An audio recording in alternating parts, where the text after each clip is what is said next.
പ്രഹ്ലാദപ്രിയ ഹേ മരുൽപുരപതേ സർവാമയാൽ പാഹിമാം.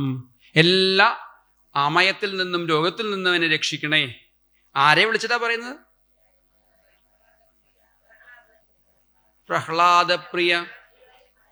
അവിടെ വേണമെങ്കിൽ ഭക്ത ജനപ്രിയ എന്നോ അല്ലെങ്കിൽ എന്തെങ്കിലുമൊക്കെ ഇതുപോലെ ഇതേ വാക്കിന് തുല്യമായിട്ടുള്ള പ്രഹ്ലാദപ്രിയ ഇതേപോലുള്ള 5 അക്ഷരങ്ങളൊക്കെ പ്രയോഗിക്കാനുള്ള കഴിവൊക്കെ ആർക്കുണ്ട്? നമുക്ക് ചിലപ്പോൾ പെട്ടെന്ന് കിട്ടിയെന്ന് വരില്ല. അദ്ദേഹത്തിന് വേണമെങ്കിൽ ഇതേപോലുള്ള പദങ്ങളൊക്കെ ഉണ്ടാക്കാൻ ഒരു വിഷമമില്ലാത്ത കവിയാണ് അദ്ദേഹം.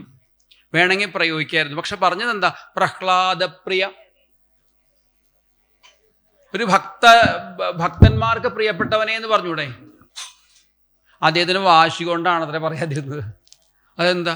25 ദിവസമായി ഞാൻ ഇവിടെ വന്നിട്ടിരിക്കുന്നു, എൻ്റെ അസുഖം മാറ്റി തരുന്നില്ല. പ്രഹ്ലാദൻ വിളിച്ചപ്പോൾ ഓടി വന്ന് രക്ഷിച്ചു. അപ്പം പിന്നെ എൻ്റെ അസുഖം മാറ്റി തരാനേ പറ്റില്ലെങ്കിൽ പ്രഹ്ലാദിന് മാത്രം പ്രിയനായിട്ടുള്ള, പ്രഹ്ലാദിനോട് മാത്രം പ്രിയമുള്ളവനെന്ന് പറഞ്ഞാൽ മതി എന്നുള്ള എനിക്കാണ് പ്രഹ്ലാദപ്രിയ എന്ന് പറഞ്ഞ് നിർത്തിയത്. വേറെയും വ്യാഖ്യാനങ്ങളൊക്കെ ഉണ്ട്. പ്രഹ്ലാദിനെ പോലുള്ള ഭക്തന്മാർക്ക് പ്രിയപ്പെട്ടവനെ എന്നൊക്കെ അർത്ഥം പറയാം. പ്രഹ്ലാദൻ എന്ന് പറഞ്ഞാൽ പ്രകരുഷേണ ആഹ്ലാദമുള്ളവന് പ്രിയപ്പെട്ടവനാണ് ഭഗവാൻ എന്ന്. പ്രകരുഷേണ ഒരു ഉപാധിയും കൂടാതെ ആനന്ദിക്കാനായിട്ട് നമുക്ക് കഴിയുന്നുണ്ടെങ്കിൽ ഭക്തി കൊണ്ടേ സാധിക്കൂ. മറ്റുള്ള ഒരു ഉപാധിയും കൂടാതെ സ്വാഭാവികമായിട്ട് നമുക്ക് ആനന്ദം അനുഭവിക്കണമെങ്കിൽ ഭഗവത് ഭക്തി കൊണ്ടേ സാധിക്കൂ. അപ്പം അങ്ങനെയുള്ളവർക്ക് പ്രിയപ്പെട്ടവനാണ് ഭഗവാൻ. പ്രഹ്ലാദപ്രിയ എന്ന് പറഞ്ഞാൽ ഭക്തപ്രിയ എന്ന് തന്നെയാണ് അർത്ഥം. എന്നാലും ഇങ്ങനെയൊക്കെ ഭക്തന്മാർ അവരുടെ എന്താ പറയുക, ഭഗവാന്റെ മുമ്പിലൊക്കെ വ്യാഖ്യാനിക്കാറുണ്ടെന്ന് മാത്രം. ഒരുപാട് ദശകങ്ങളിലൂടെ ഭഗവാന്റെ എത്രയോ കഥകളാണ് ഇവിടെ വായിച്ചു പോയത്. ആദ്യം ഈ ലോകം എങ്ങനെ ഉണ്ടാവുന്നു എന്നുള്ള സൃഷ്ടി പ്രകരണത്തെ വർണ്ണിക്കുന്നുണ്ട്. അതിനു മുമ്പ് വിവിധമായ യോഗമാർഗങ്ങളെക്കുറിച്ച് വർണ്ണിക്കുന്നുണ്ട്. ആ യോഗമാർഗങ്ങളിലെ ഏറ്റവും ശ്രേയോമാർഗങ്ങളിൽ വെച്ച് ഏറ്റവും ശ്രേഷ്ഠം ഭക്തിയോഗം തന്നെയാണ്. ബാക്കിയുള്ള യോഗമാർഗങ്ങളൊക്കെ അത് ആദ്യത്തിലും മധ്യത്തിലും അവസാനത്തിലും ഒക്കെ ക്ലേശകരമായിട്ടുള്ളതാണെങ്കിൽ ശ്രേയോമാർഗങ്ങളിലെ ഭക്തിയോഗത്തിൻ്റെ മഹത്വം എന്താണ്? എല്ലാ സമയത്തും ഒരേപോലെ പ്രാരംഭത്തിലും മധ്യത്തിലും അവസാനത്തിലും ഒക്കെ മധുരമായതാണ് ഭക്തിയോഗം. അതിൻ്റെ മഹത്വം പ്രഖ്യാപിച്ച് അഷ്ടാംഗ കല്യതാം മമ എന്നുള്ള രീതിയിൽ അഷ്ടാംഗ ധ്യാനയോഗത്തെക്കുറിച്ചൊക്കെ ഞാൻ അതൊക്കെ അഭ്യസിച്ചുകൊണ്ട് ആ മാർഗങ്ങളിലൊക്കെ ഉയർന്ന് ഭഗവത് പദത്തിലേക്ക് എത്തിച്ചേരും എന്നൊക്കെ പറഞ്ഞുകൊണ്ട് ഈ ലോകം എങ്ങനെ ഉണ്ടായി, ഏകനും അദ്വിതീയനുമായിട്ടുള്ള ഭഗവാൻ ഞാൻ പലതായിത്തീരട്ടെ എന്ന സങ്കല്പത്തോട് കൂടിയിട്ട് സൃഷ്ടിക്കുന്നതും പലതായിത്തീരുന്നതും, പിന്നെ വിവിധ തവ പ്രധാന വിക്ഷേപ ശക്തിമത് ആകാശവായു വായോരഗ്നി അഗ്നേരാവ അഭ്യ പൃഥിവീച്ച ഉത്പദ്യത്തെ എന്നുള്ള സൃഷ്ടി പ്രകരണത്തെ വളരെ മനോഹരമായിട്ട് ആ സ്പരിശാദികളാകുന്ന ശബ്ദസ്പരിശരസാദികളാകുന്ന തന്മാത്രകളെയും കൂടി കൂട്ടിച്ചേർത്തുകൊണ്ട് ഇവിടെ സൃഷ്ടിക്രമത്തെയൊക്കെ അതിഗംഭീരമായിട്ട് അവതരിപ്പിക്കുന്നുണ്ട്. അതൊക്കെ കഴിഞ്ഞ് ഭഗവാന്റെ നാഭിപത്മത്തിന് ബ്രഹ്മാവ് അനവധികാലം തപസ്സനുഷ്ഠിക്കുന്നതും പിന്നെ തൻ്റെ ആധാരം അന്വേഷിച്ചുകൊണ്ട് അനവധികാലം സഞ്ചരിക്കുന്നതും തപസ്സനുഷ്ഠിക്കുന്നതും ഭഗവാൻ മുമ്പിൽ പ്രത്യക്ഷമാവുന്ന സമയത്ത് ഭഗവാനെ സ്തുതിച്ചുകൊണ്ട് പ്രസാദിപ്പിച്ചുകൊണ്ട് സൃഷ്ടിയിൽ ഏർപ്പെടുന്നതും, എങ്ങനെയൊക്കെ സൃഷ്ടിച്ചിട്ടും വേണ്ട പോലെ ആയിത്തീർന്നില്ല. പിന്നെ ആ മനസ്സിനെ ശാന്തമാക്കി സനകാദി മഹർഷിമാരെ സൃഷ്ടിച്ചതു. അത് കഴിഞ്ഞ് മറ്റുള്ള ശാസ്ത്രങ്ങളെയൊക്കെ സൃഷ്ടിച്ചു. തൻ്റെ ശരീരം ഉണ്ടാക്കി തീർത്ത ഒരു ഭാഗത്ത് നിന്ന് സ്ത്രീയെയും പുരുഷനെയും സൃഷ്ടിച്ചു. അവരോട് ദാമ്പത്യധർമ്മം അനുസരിച്ച് സൃഷ്ടി വർദ്ധിപ്പിക്കാനായിട്ട് പറയുന്നുണ്ട്. അവിടെ നോക്കിയിട്ട് സൃഷ്ടിയൊന്നും വർദ്ധിപ്പിക്കാൻ ഭൂമിയെ കാണാനില്ല. ബ്രഹ്മാവിനെ ശരണം പ്രാപിച്ചു. ബ്രഹ്മാവ് ഭഗവാനെ ധ്യാനിച്ചു. ഭഗവാൻ കൊലരൂപിയായിട്ട് അത്യത്ഭുതമായിട്ടുള്ള വരാഹമൂർത്തിയായിട്ട് അവതരിച്ച് ഭൂമിയെ ഉദ്ധരിക്കുന്നു. ഭാഗവതത്തിലാണെങ്കിൽ അതിഗംഭീരമായിട്ടുള്ള രീതിയിൽ സ്തുതിച്ചു എന്നൊക്കെ വിസ്തരിച്ച് പറയും. അത് എങ്ങനെ മഹർഷിമാര് യജ്ഞവരാഹമൂർത്തിയായിട്ട് മഹർഷിമാർ ഭഗവാനെ നമസ്കരിച്ചു എന്ന്. അതായത് ഒരു യാഗത്തിന് എന്തൊക്കെ സാധനങ്ങൾ വേണ്ടോ ആ സാധനങ്ങളായിട്ട് യജ്ഞസ്വരൂപനായിട്ട് ഭഗവാനെ കണക്കാക്കിക്കൊണ്ടാണ് വീണ്ടും നമസ്കരിച്ചത്. ഹിരണ്യാക്ഷൻ എന്നു പേരായ അസുരൻ, ഹിരണ്യപ്രാരംഭ,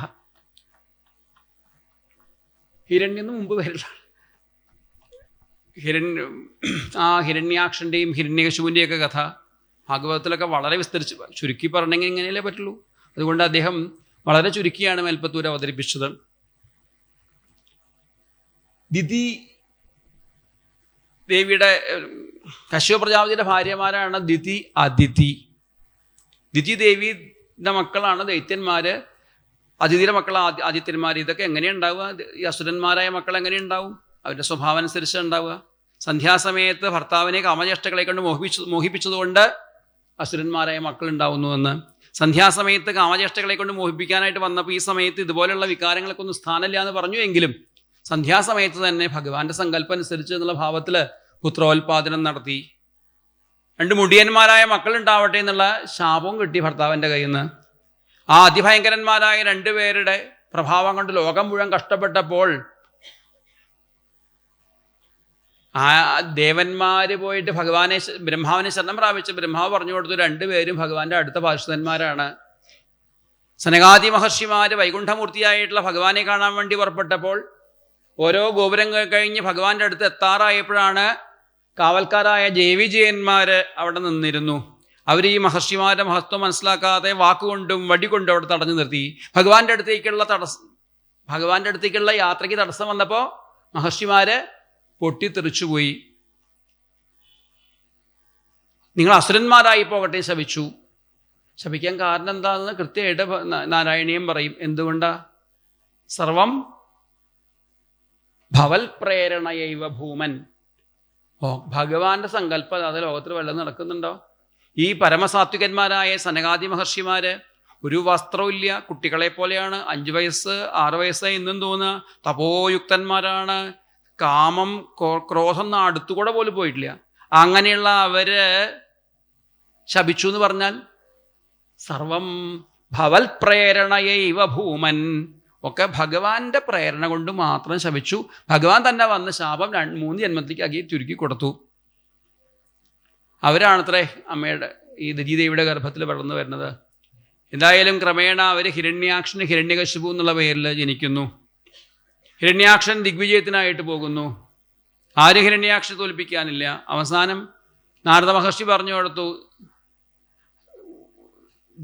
ശാപം കിട്ടിയിരുന്നു അതിനു മുമ്പ്. വരുണൻ്റെ അടുത്ത് പോയിട്ട് എന്നെ യുദ്ധത്തിന് എതിരിടന്ന് പറഞ്ഞപ്പോഴേ പറഞ്ഞു, നിനക്ക് ഹരിയുടെ കൈകൊണ്ട് മരിക്കേണ്ടി വരും, ഹരി നിന്നെ അടിച്ചു കൊല്ലുമെന്ന് പറഞ്ഞു. അപ്പോൾ ഹരി എവിടെ അന്വേഷിച്ച് നടക്കുമ്പോഴാണ് നാരദ മഹർഷി കാണിച്ചു കൊടുത്തത് വരാഹമൂർത്തിയായുള്ള ഭഗവാനെ. ഇതൊരു പന്നിയല്ലേ, കാട്ടുപന്നിയല്ലേ എന്നൊക്കെ പറഞ്ഞു. വാക്കുകൊണ്ടും ആയുധം കൊണ്ടും ഒക്കെ ഉള്ള യുദ്ധം ഉണ്ടായി. ക്രമേണ കരയണ കർണമൂലേഹൻ ചെവിക്കടിച്ച് ഹിരണ്യാക്ഷനെ നിഗ്രഹിക്കുന്നുണ്ട്. ഹിരണ്യാക്ഷരു വധിച്ച ലോകത്തെ അനുഗ്രഹിച്ചതായിട്ടുള്ള വരാഹമൂർത്തിയായിട്ടുള്ള ഭഗവാനെ ഗുരുവായൂരപ്പ അവിടുന്ന് തന്നെയല്ലേ വരാഹമൂർത്തിയായിട്ട് അവതരിച്ച് ലോകത്തെ അനുഗ്രഹിച്ചത്. അങ്ങനെയുള്ള ഭഗവാൻ ഗുരുവായൂരപ്പൻ എന്നെ രക്ഷിക്കണേ, എന്നെ രോഗങ്ങളിൽ നിന്ന് രക്ഷിക്കണേ എന്ന്. ഇങ്ങനെ പിന്നെ ബ്രഹ്മപുത്രനായിട്ടുള്ള കർദമ പ്രജാപതി മധ്യപുത്രി മനുവിൻ്റെ മധ്യപുത്രിയായിട്ടുള്ള ദേവഹൂതിയെ വിവാഹം കഴിക്കുന്നുണ്ട്. ദേവഹൂതിയെ കൊണ്ടുവന്ന് വിവാഹം കഴിച്ചു കൊടുക്കുകയുണ്ടായതെന്ന്. തപോയുക്തനായിട്ടുള്ള അദ്ദേഹത്തിനെ കൊണ്ടുവന്ന് വിവാഹം കഴിച്ചു കൊടുത്തു. വിവാഹം കഴിക്കുമ്പോൾ ഒരു ഡിമാൻഡൊക്കെ ഉണ്ടെന്ന് വിസ്തരിച്ച് ഭാഗവത്തിൽ പറയും. എന്താ ഡിമാൻഡ്? മരനും അല്ലെങ്കിൽ മകളെയും കൊണ്ടുവരിക അച്ഛനമ്മമാർ കർദമ പ്രജാപതിയുടെ അടുത്തേക്ക്. എൻ്റെ മകളെ അങ്ങ് വിവാഹം കഴിക്കില്ലേ? ഓ, സമ്മതമാണ്. പക്ഷെ എനിക്കൊരു ഡിമാൻഡ് ഉണ്ട്. എന്താ? കല്യാണം കഴിഞ്ഞാൽ, കുട്ടികളുണ്ടായിക്കഴിഞ്ഞാൽ ബാക്കി ഉപേക്ഷിച്ചു പോവും. കല്യാണം കഴിഞ്ഞ് കുട്ടികളുണ്ടായിക്കഴിഞ്ഞാൽ ഞാൻ ഉപേക്ഷിച്ചു പോവും. നന്നാവില്ലേ? പക്ഷെ സമ്മതിച്ചു, ദേവഹൂതി സമ്മതിച്ചു. കാരണം ഭഗവാനെ പുത്രനായിട്ട് കിട്ടാൻ ഭാഗ്യമുള്ളവളാണ്, അതുകൊണ്ട് സമ്മതിച്ചു. എന്തുകൊണ്ട്? ഈ ഗൃഹസ്ഥാശ്രമം എന്ന് പറഞ്ഞാൽ കാലാകാലം വീട്ടിലിരിക്കേണ്ടതല്ല. പിന്നെ എങ്ങനെ വേണം? ഗൃഹസ്ഥാശ്രമ ജീവിതം നയിച്ച് മൂത്ത മകനോ മകൾക്കോ കുട്ടികളുണ്ടായിക്കഴിഞ്ഞാൽ പിന്നെ ഭാര്യയ്ക്കും ഭർത്താവിനും സ്വതന്ത്രമായിട്ട് പിന്നെ പോകാം. ഒരുമിച്ച് പോകണമെങ്കിൽ ഒരുമിച്ച് പോകാം, ഒരുമിച്ച് ഭഗവാനെ ഭജിച്ചുകൊണ്ടാവാം. അല്ലെങ്കിൽ പണ്ടൊക്കെ എങ്ങനെയാ കാട്ടിൽ പോകണം. ഇന്നിപ്പോൾ അത് പറ്റില്ല. പിന്നെ ഇതുപോലെയുള്ള യജ്ഞങ്ങളിലേക്ക് വരാം.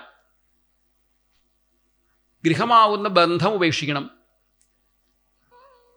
വേണമെങ്കിൽ പണ്ട് ഒരു തമിഴ്നാട്ടിൽ നിന്നൊരു ബൊമ്മ വരാറുണ്ട്. ആ ബൊമ്മയുടെ പേരാണ് ചെട്ടിയാർ ബൊമ്മ എന്ന്. എന്താ അതിൻ്റെ പ്രത്യേകത? അതിനെങ്ങനെ വെറുതെ ഇരുത്തിയാൽ മതി. ചെറിയ കാറ്റ് തട്ടിയാൽ ആടിക്കൊണ്ടിരിക്കും. അപ്പോൾ ഒരു ഘട്ടം കഴിഞ്ഞാൽ എന്ത് വേണം? ഈ ബൊമ്മയെ പോലെ ആവണം, ആരെന്തെങ്കിലും മിണ്ടിയാലും. അപ്പോൾ അവർ വിചാരിക്കും എന്ത്, ഒന്ന് അങ്ങോട്ട് പോവോ, ശരിയെന്ന് വിചാരിക്കും. അങ്ങോട്ട് പോകരുതിട്ടാ പറഞ്ഞാൽ എന്ത് പറഞ്ഞാലും തലയാട്ടും. എന്ന് പറഞ്ഞാൽ ചെറിയ എന്തെങ്കിലും വർത്തമാനം പറഞ്ഞാൽ അപ്പോഴേക്കും ആ കാറ്റ് കൊണ്ട് ഈ ബൊമ്മ ആടിക്കൊണ്ടിരിക്കും. അതുപോലെ ആടിക്കൊണ്ടിരിക്കുക. അല്ലാതെ മക്കളുടെയും ആൺമക്കളുടെ ഭാര്യമാരുടെ പിന്നാലെയും അല്ലെങ്കിൽ പെൺമക്കളുടെ ഭർത്താക്കന്മാരുടെ പിന്നാലെയും പേരക്കുട്ടികളുടെ പിന്നാലെയും തട്ടിക്കയറി വെറുതെ തല്ലുകൊള്ളേണ്ട വല്ല കാര്യമുണ്ടോ? അതുകൊണ്ട് കുറച്ച് കഴിഞ്ഞാൽ തലയാട്ടുക, അല്ലാതെ വേറെ പണിക്കൊന്നും പോവരുത്. ഒരു ഘട്ടം കഴിഞ്ഞാൽ ഇതൊക്കെ ഉപേക്ഷിച്ച് പോകേണ്ടവരാണ്. ഇതാ അദ്ദേഹം പറഞ്ഞതിൻ്റെ കാര്യം. എന്തായാലും പിന്നെ വിവാഹം കഴിച്ചു കൊടുത്ത് ചരിതം തേ സുഖം നിനായ. മനു എവിടെ പോയി? അവരുടെ നാട്ടിൽ പോയി. പിന്നെ സുഖമായിട്ട് അവരുടെ വലിയ കാലഘട്ടമാണ് മനുവിൻ്റെ. അതൊക്കെ ചരിതം തേ സുഖം നിനായ, സുഖമായിട്ട് കഴിച്ചു കൂട്ടി ഇത്ര അദ്ദേഹത്തിൻ്റെ കാലഘട്ടം. എങ്ങനെയാണ് കഴിച്ചു കൂട്ടിയത്? ഭഗവാന്റെ കഥകൾ കേട്ടിട്ടാണ് അദ്ദേഹം കഴിച്ചു കൂട്ടിയത്. ഭാഗവതം പറയും എങ്ങനെയാ കഥ കേട്ടതെന്ന്. എങ്ങനെയാ കഥ കേട്ടത്? എന്തുകൊണ്ടാ ഭഗവത് കഥകൾ കേൾക്കുക? ചെവി കൊണ്ട് പോരാ.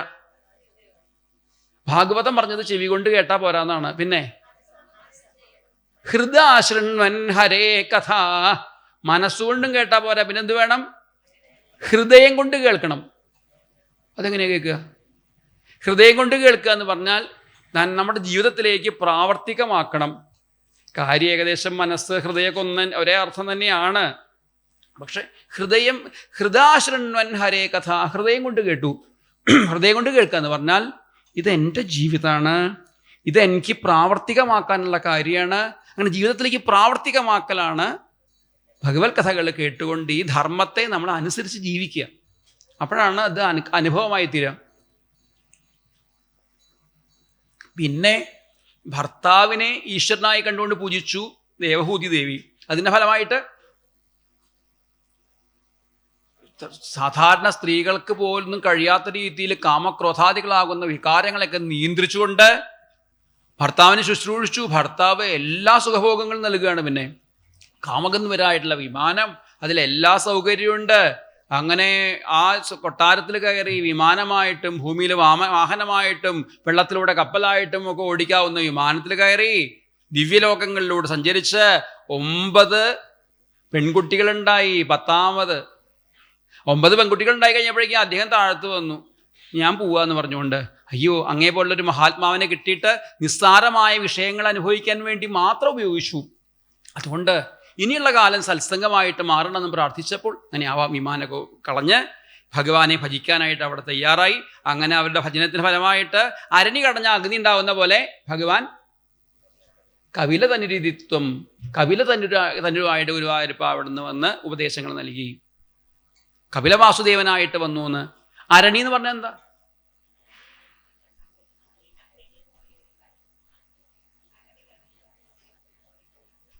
അരണി എന്ന് പറഞ്ഞ 2 മരക്കഷ്ണങ്ങളാണ്. അരണി, ഉത്തരാരണി അധരാരണി, 2 മരക്കഷ്ണങ്ങൾ. അത് രണ്ടും കൂട്ടി ഉരസി കഴിഞ്ഞാൽ തീ ഉണ്ടാവും. ശരിക്കും അരണി എന്താ? അത് ഭാഗവതത്തിൽ ഇനി അവസാനമൊക്കെ ഏകാസ്കന്ധത്തിലൊക്കെ പറയും, ആചാര്യോരണിയാദ്യസ്യാൽ അന്തേവാസ്യുത്തരാരണി. ആദ്യത്തെ അരണി എന്ന് പറഞ്ഞാൽ ആചാര്യനാണ്, ഗുരുനാഥനാണ്. രണ്ടാമത്തെ അരണി ശിഷ്യനാണ്. ആചാര്യനും ശിഷ്യനുമാകുന്ന അരണി കടയുമ്പോഴാണ് ജ്ഞാനമാകുന്ന അഗ്നി ഉണ്ടാവുക. ഇവിടെ അതാണ് ക്രമേണ സംഭവിച്ചത്. ഈ 2 പേരുടെയും ജീവിതത്തിന് ഫലമായിട്ട് ക്രമേണ അരണി കടഞ്ഞ അഗ്നി ഉണ്ടാവുന്ന പോലെ ജ്ഞാനാഗ്നിയായിട്ട് കപില വാസുദേവനായിട്ട് ഭഗവാൻ അവതരിച്ചു. ഇതുപോലെ നമ്മുടെ ജീവിതവും തപോയുക്തമാക്കി തീർത്തു കഴിഞ്ഞാൽ നമ്മുടെ ജീവിതത്തിലും ഭഗവാന്റെ സ്വാധീനം ഉണ്ടാവുന്ന, പുത്രഭാവത്തിലോ അല്ലെങ്കിൽ പുത്രതുല്യമായ ഭാവത്തിലോ നമ്മളെ ഉയർത്തിക്കൊണ്ടുപോകാനായിട്ട് ഭഗവത് പദത്തിലേക്ക് എത്തിക്കാനായിട്ട് ഭഗവാന്റെ അനുഗ്രഹം ഉണ്ടാവും എന്നാണ് ഇവിടെ അർത്ഥമാക്കുന്നത്. ഇതിനൊക്കെ കർദമ പ്രജാപതി തപസ് ചെയ്യാനായിട്ട് പോയി അമ്മയ്ക്ക് വേണ്ട ഉപദേശങ്ങൾ കൊടുക്കുന്നു. അതിഗംഭീരമായിട്ടുള്ള ഭാഗവതത്തിലെ ഉപദേശമൊക്കെ എത്ര എളുപ്പത്തിലാണ് അവസാനിപ്പിച്ചത്. കപില തനുരിത്വം ദേവഹൂത്യൈന്യഗാദി. ഒരു അധ്യായത്തില് ഭാഗവതത്തില് ഒരധ്യായത്തിൽ പറഞ്ഞ കാര്യം മുഴുവൻ ഒറ്റ ശ്ലോകത്തിൽ. മതിരിഹ ഗുണസക്ത, മനസ്സാണ് എല്ലാത്തിനും, അല്ലെങ്കിൽ ബുദ്ധിയാണ്, മനസ്സാണ് എല്ലാത്തിനും കാരണമായത്. ബന്ധത്തിനും മോക്ഷത്തിനും കാരണമായത് എന്താണ്? മതി ഇഹ, ബുദ്ധിയാണ് അല്ലെങ്കിൽ മനസ്സാണ് എല്ലാത്തിനും കാരണമായത്. ഗുണസക്തമായിട്ടുള്ള മതിയാണ് ഇവിടെ. ബന്ധകൃത്യേഷ അസക്ത ത്വം അമൃതഗതു ഉപരുന്ധേ ഭക്തിയോഗസ്തു സക്തിയും. എന്നാൽ ഞാൻ എൻ്റെ എന്നുള്ള വിചാരം ഉണ്ടാക്കുന്ന ആ മതി ഉണ്ടല്ലോ, ബുദ്ധി ഉണ്ടല്ലോ, ആ മനസ്സുണ്ടല്ലോ, അതാണ് എല്ലാത്തിനും കാരണം. അതിനെ ശുദ്ധീകരിക്കാൻ എന്താണ് വഴി? ഭക്തി കൊണ്ട് സാധിക്കും. ഭക്തി എങ്ങനെ ഉണ്ടാവും? ഭക്തി ഉണ്ടാവണമെങ്കിൽ ഭക്തന്മാരുമായ സംഘം കൊണ്ടേ ഭക്തി ഉണ്ടാവുള്ളൂ. മഹദ് അനുഗമലഭ്യ ഭക്തിരേവാത്ര സാധ്യ സത്സംഗലബ്ധയാ ഭക്തിയ. സത്സംഗത്തിലൂടെ ഉണ്ടാവുന്ന ഭക്തി കൊണ്ടാണ് നമുക്ക് ഞാൻ എൻ്റെ എന്നുള്ള വിചാരം ഇല്ലാതെയാക്കാൻ കഴിയുള്ളൂ എന്ന് കപില വാസുദേവനായിട്ടുള്ള ഭഗവാൻ അമ്മയ്ക്കായിക്കൊണ്ട് ഉപദേശിച്ചു കൊടുത്തു. അത് കഴിഞ്ഞ് ഭാഗവതത്തില് 26-ാമത്തെ അധ്യായത്തില്, തൃതീയ സ്കന്ധത്തിലെ 26-ാമത്തെ അധ്യായത്തില് ഒരു സാഖ്യയോഗമുണ്ട്. ആ സാഖ്യയോഗമാണ് ഒരു ഒറ്റ ശ്ലോകം കൊണ്ട്. പ്രകൃതി മഹദഹങ്കാരാശ്ച മാത്രാശ്ച ഭൂതാന്യപി ഹൃദപി ദശാക്ഷി പുരുഷ പഞ്ചവിംശ. ഇങ്ങനെ 25 കാര്യങ്ങൾ നേരത്തെ നോക്കിയാൽ മതി. പ്രകൃതി മഹദഹങ്കാരാശ്ച മാത്രാശ്ച, പഞ്ചതന്മാത്രകള്, ഭൂതാശ്ച ശബ്ദസ്പരിശരസ ഗന്ധങ്ങളാകുന്ന തന്മാത്രകള്, ഭൂതാശ്ച പഞ്ചഭൂതങ്ങള്, പൃഥിവ്യാപസ്തേജുവായുർ ആകാശങ്ങളാകുന്ന പഞ്ചഭൂതങ്ങള്, അപ്പി ഹൃദപി ദശാക്ഷി, പിന്നെ പഞ്ച ജ്ഞാനേന്ദ്രിയങ്ങളൊക്കെ കൂടിയിട്ട് പുരുഷ പഞ്ചവിംശ. 25-ാമതാരാ? പുരുഷ. 25-ാമത് പുരുഷൻ തന്നെ. പഞ്ചവിംശ എന്ന് പറഞ്ഞാൽ 25-ാമത് പുരുഷൻ തന്നെ. ഇങ്ങനെ 25 തത്വങ്ങളാണ്. 24 തത്വങ്ങളാണല്ലോ ഈ ഇതിലൊക്കെ ഉള്ളത്. 25-ാമത് ഈശ്വരോ ജീവകലയാ പ്രവിഷ്ടോ ഭഗവാനിധി. ആ പുരുഷൻ തന്നെ, ഭഗവാൻ തന്നെ ജീവകലയാ പ്രവേശിക്കുമ്പോൾ ഇതൊക്കെ പ്രവർത്തിച്ചുകൊണ്ടിരിക്കുന്നു എന്നുള്ള ആ പ്രകൃതി പുരുഷ വിഭാഗത്തെക്കുറിച്ച് കപിലതനുരിത്വം ദേവഹൂത്തേ നിഗാതി. ഇങ്ങനെ ജ്ഞാനയോഗത്തെ, അതുപോലെ അഷ്ടാംഗ ധ്യാനയോഗത്തെ മമ ഗുണ ലീലാകർണനൈ, ആ ഭഗവത് കഥകൾ കേട്ട് കീർത്തനങ്ങളും ഒക്കെ ചെയ്തുകൊണ്ട് ക്രമേണ ആ പരമഭക്തി നേടിയെടുക്കേണ്ടതാണെന്ന് ഭക്തിയോഗത്തെക്കുറിച്ചും ഒക്കെ വർണ്ണിച്ച്, പിന്നെ ഇങ്ങനെയുള്ള 4 വിഭാഗങ്ങളിലുള്ള ഭക്തി അല്ലെങ്കിൽ യോഗ മാർഗങ്ങളെ വർണ്ണിച്ചതിന് ശേഷം ഭാഗവതത്തിൽ വർണ്ണിക്കുന്നത് ചുരുക്കി. പിന്നെന്താ? കർമ്മവിഭാഗത്തെയാണ്. അതൊരൊറ്റ ശ്ലോകം കൊണ്ട് അതൊക്കെ അതിലൊന്നും ഇനി പോകേണ്ട കാര്യമില്ല എന്ന ബോധദ്യം കൊണ്ട് ആഹാഹ കഴിഞ്ഞു, പറയാളൊക്കെ പറഞ്ഞു കഴിഞ്ഞു. കഷ്ടം. ഇവിടെ ആൾക്കാർ ഇവിടെ വട്ടം തിരിയുന്നു. കുട്ടിക്കാലത്ത് നിസ്സാരമായ വിഷയങ്ങളുടെ കളികളായിട്ട് ഓടി നടക്കും. യൗവനത്തിൽ തരുണസ്ഥാവൽ തരുണീസക്ത, പിന്നെ വൃദ്ധസ്ഥാവൽ ചിന്താമഗ്ന. ഇങ്ങനെ ഇവിടെ കിടന്ന് വട്ടം തിരിയുന്നു. അഹഹ ബഹുലഹിംസ സഞ്ചിതാർത്ഥൈ, കുടുംബം പോഷിപ്പിക്കാൻ വേണ്ടിയിട്ട് പ്രതിദിനം അനുപുഷ്ണൻ സ്ത്രീജിതോ ബാലലാളി. എന്നിട്ട് വിശതി ഗൃഹസക്കതോ യാതനാം മയ്യ ഭക്ത, ഭഗവത് ഭക്തി ഇല്ലാത്തവൻ ഇങ്ങനെ കഷ്ടപ്പാടനുഭവിച്ചുകൊണ്ട് ജീവിതം വ്യർത്ഥമാക്കി കളയുന്നു എന്ന് അമ്മയ്ക്കായിക്കൊണ്ട് ഉപദേശിച്ചു. അത് കഴിഞ്ഞിട്ടോ വീണ്ടും അടുത്ത യുവതിയുടെ ഗർഭത്തിൽ പോയിട്ട് പ്രവേശിച്ച് അവിടുന്ന് ക്രമേണ വളർന്നു വന്ന് 6-ാമത്തെ മാസമാകുമ്പോഴേക്കും ജാതബോധോപ്യകാണ്ഡേ, ബോധമുള്ളതായിട്ട് മാറും. പിന്നെ ക്രമേണ 7-ാമത്തെ മാസമാകുമ്പോഴേക്കും എത്രയോ ജന്മങ്ങളുടെ ഓർമ്മ വരും. ക്രമേണ പ്രസവിച്ച് ബോധം വരുമ്പോഴേക്കും ബാക്കിയുള്ള കാര്യങ്ങളൊക്കെ മറന്ന് ഒരുപാട് പീഡകളും ബാല്യപീഡകളും ഒക്കെ ആയിട്ട് വട്ടം തിരിഞ്ഞ് വീണ്ടും തരുണകാലത്തിലേക്ക് തിരിച്ചു വന്ന് ഇവിടെ വട്ടം തിരിയുന്ന ആ ജീവൻ്റെ ഗതിയെ ഒക്കെ സൂചിപ്പിച്ചുകൊണ്ട് ഇങ്ങനെ കപില മുനിയായിട്ടുള്ള ഭഗവാൻ അമ്മയ്ക്കുമായി കണ്ട് ഉപദേശം കൊടുത്തു. ഇതിനേക്കാളും ചുരുക്കിയിട്ട് എന്താ പറയുക, വേറെ ആരൊക്കെ പറയാൻ കഴിയുക നെൽപ്പത്തൂരിനല്ലാതെ?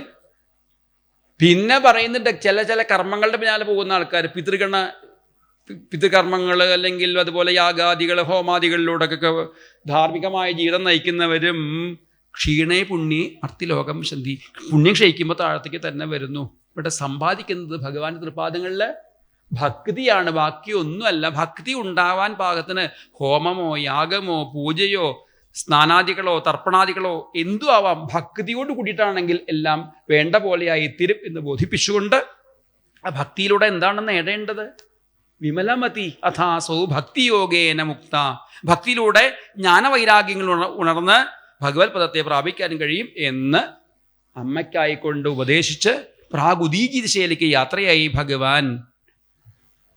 അങ്ങനെയുള്ള ആ അമ്മയ്ക്ക് ഉപദേശം നൽകിയ ഭഗവാൻ, എൻ്റെ ഈ ദുഃഖത്തെ തീർക്കണേ, ത്വയ്യുപാധൽസ്വ ഭക്തിയും, എനിക്കും ഭക്തി നൽകിക്കൊണ്ട് അനുഗ്രഹിക്കണേ പ്രാർത്ഥിക്കുന്നു. ഇങ്ങനെ കപിലാവതാരം. പിന്നെ ഭാഗവതത്തിലെ വിട്ട് കുറച്ച് വിശദീകരിക്കുന്നത് നരനാരായണ മഹർഷിമാരുടെ അവതാരത്തെയാണ്. ആ വംശം, ഇത് മനുവംശത്തിലാണ് ധർമ്മന് മൂർത്തിയിൽ ഭഗവാൻ നരനും നാരായണനുമായിട്ട് അവതരിച്ച് സഹസ്രകവചം എന്നുള്ള അസുരനെ നിഗ്രഹിക്കാനായിട്ട് അവതരിച്ചതായിട്ടുള്ള നരനാരായണ മഹർഷിമാരുടെ അവതാരം. ആ നരനാരായണ മഹർഷിമാരാണ് ബദ്രിനാഥ സ്വാമികളായിട്ട് ഭാരതത്തിൻ്റെ മുഴുവൻ ആചാര്യന്മാരായിട്ട് ഭാരതത്തിൻ്റെ ദേവതയായിട്ട് ആരാണ്? നരനാരായണ മഹർഷിമാരാണ്. അവിടെയൊക്കെ പൂജ കഴിക്കുന്നത് ആരാണ്?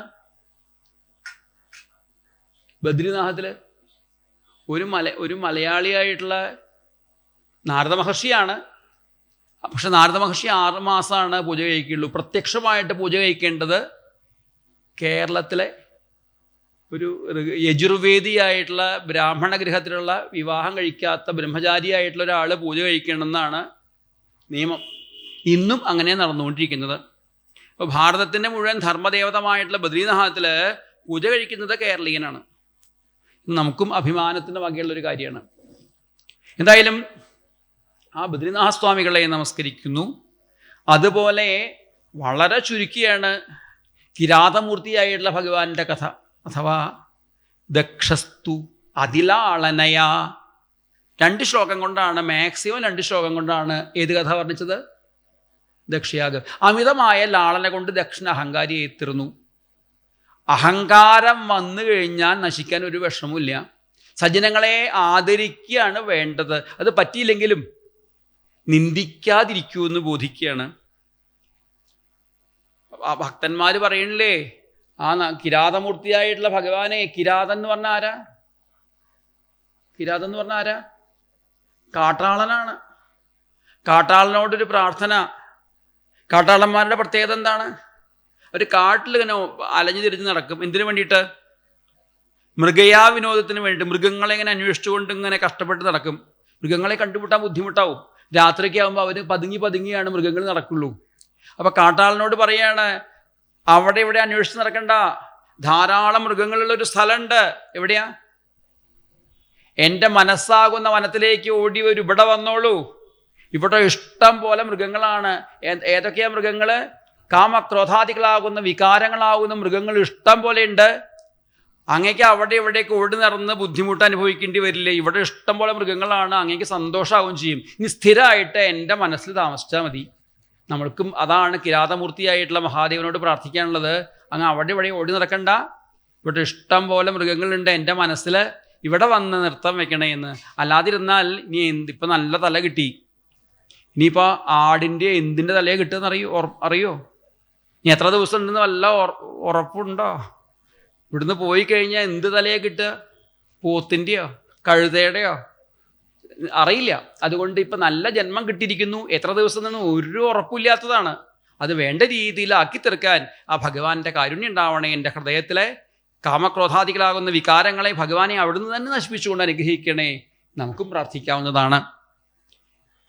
പിന്നെ എങ്ങനെയാണ് വളർന്നു വരേണ്ടത്? ഉത്താനപാദ നൃപതേർമനുനന്ദനസ്യ ജായാ ബഭൂവസുരുചിർനിതരാമഭീഷ്ട അന്യാസു നീതിരിതി ഭർത്തുരനാദൃതാ സാ ത്വാമേവ നിത്യമഗതിശരണം ഗതാഭൂൽ. ഉത്താനപാദ നൃപതിയുടെ മനുപുത്രനായിട്ടുള്ള ഉത്താനപാദ മഹാരാജുവിന് 2 ഭാര്യമാർ ആരൊക്കെയാ? സുനീതി, സുരുചി. നീതി അനുസരിച്ച് ജീവിക്കുന്നവളും രുചി അനുസരിച്ച് ജീവിക്കുന്നവളും. അപ്പൊ ആരാ ഇപ്പൊ രാജാവിന് പ്രിയപ്പെട്ടവള്? ആരെ? തീരുമാനമായ സുരുചിർനിതരാമഭീഷ്ട എന്നാണ് ഭാഗവതം അല്ലെങ്കിൽ നാരായണീയം പറയുന്നത്. സുരുചിർനിതരാമഭീഷ്ട, സുരുചിയാണ് പ്രിയപ്പെട്ടവള്. അതിന് ഭാഗവതത്തിലൊരു നിർവചനം കൊടുക്കും. സുരുചി പ്രേയസി, സുരുചി പ്രേയസിയാണ്, സുനീതി ശ്രേയസിയാണെന്ന്. സുരുചി അല്ലെങ്കിൽ പ്രേയസ് ശ്രേയസ് എന്നുള്ള രണ്ട് വാക്കുകൾ വ്യാഖ്യാനിക്കുന്നുണ്ട് കഠോപനിഷത്തിൽ. എങ്ങനെയാണ് വ്യാഖ്യാനിക്കുന്നത്? ഈ ലോകത്തിലെ ഒരിക്കലും നശിക്കാത്ത സമ്പത്താണ് ശ്രേയസ്. നശിക്കുന്ന സമ്പത്തിനാണ് എന്ത് പറയുക? പ്രേയസ്. സുരുചി പ്രേയസി എന്ന് പറഞ്ഞാൽ നമ്മുടെ ഉള്ളിലുണ്ട് അത്ര ഈ രണ്ട് ഭാര്യമാര്, ബുദ്ധിയുടെ രണ്ട് ഭാവങ്ങൾ. നീതി അനുസരിച്ച് നമ്മളെ നയിക്കുന്ന ഭാവം, രുചി അനുസരിച്ച് നയിക്കുന്ന ആൾ. നമുക്ക് രുചിയാണ് ഇഷ്ടം, നീതിയാണ് ഇഷ്ടം. ഇന്നിപ്പോൾ ഒരു സന്യാസി ശ്രേഷ്ഠനെ, ശങ്കര പരമ്പരയിലുള്ള സന്യാസി ശ്രേഷ്ഠനെ ഇന്നലെ ഇവിടെ ആദരിച്ചു കൊണ്ടുവന്നു. അപ്പോൾ അദ്ദേഹം വരുമ്പോൾ 2 ശംഖ് ഊതണം എന്നൊക്കെയാണ് നിയമം. ഒരു ശംഖിന് ഊതി കഴിയുമ്പോൾ നിർത്താതെ അങ്ങനെ ശംഖ്, അത് മംഗള ശബ്ദം ഇങ്ങനെ കേട്ടുകൊണ്ടിരിക്കണം എന്നാണ് കാര്യം. അത് കഴിഞ്ഞ് അദ്ദേഹത്തിന് ഭിക്ഷ കൊടുക്കുക. വളരെ ഭിക്ഷ കൊടുക്കുന്നതിൻ്റെ പ്രതീകമായിട്ടാണ് ഇന്നലെ വൈകുന്നേരം വന്നവരൊക്കെ ഇവിടെ ഒരു എന്താ പറയുക കടുക്ക തുടങ്ങിയിട്ടുള്ള സാധനങ്ങൾ വെച്ചു. അവരിലും പ്രധാനപ്പെട്ട ഭക്ഷണമാണ് കടുക്കയൊക്കെ. അത് തൊട്ട് അവർക്ക് സമർപ്പണമൊക്കെ നടത്തുന്നവരുണ്ടായി. അമ്പലത്തിൻ്റെ വകയായിട്ടും അല്ലെങ്കിൽ ഒരു ഗൃഹത്തിൽ വന്നു കഴിഞ്ഞാൽ ഗൃഹസ്ഥൻ ആ സന്യാസിയെ സ്വീകരിച്ച് ഭിക്ഷ നൽകി നമസ്കരിക്കുക, അതൊക്കെ ഇന്ന് നടന്നു. അദ്ദേഹം തിരിച്ചു പോയിട്ടുണ്ടാവും. അപ്പം അദ്ദേഹത്തിൻ്റെ മുമ്പിൽ ഭക്ഷണം കൊടുത്തു വെച്ച് കഴിഞ്ഞാൽ എങ്ങനെയാണ് ഭക്ഷണം കഴിക്കുക? ഒരു നേരം ഭക്ഷണം കഴിക്കുന്നുള്ളൂ അവർ. അതും വളരെ കുറച്ചേ കഴിക്കുന്നുള്ളൂ. അതും ഉണക്കൽ ചോറാണ് വേവിച്ച് കൊടുക്കുന്നത്. പിന്നെ കൊടുക്കുക, പിന്നെ കൂടെ കൂട്ടാവുന്ന ഭക്ഷണങ്ങൾ എന്ന് പറഞ്ഞാൽ പിന്നെ ഉണ്ടാക്കി കൊടുക്കാറ്. വേറെ എവിടേക്കും കഴിപ്പിക്കാറില്ല, അതാണ് കാര്യം. കൊടുക്കാറ് വേറെ ഒന്നും കൊടുക്കാറില്ല.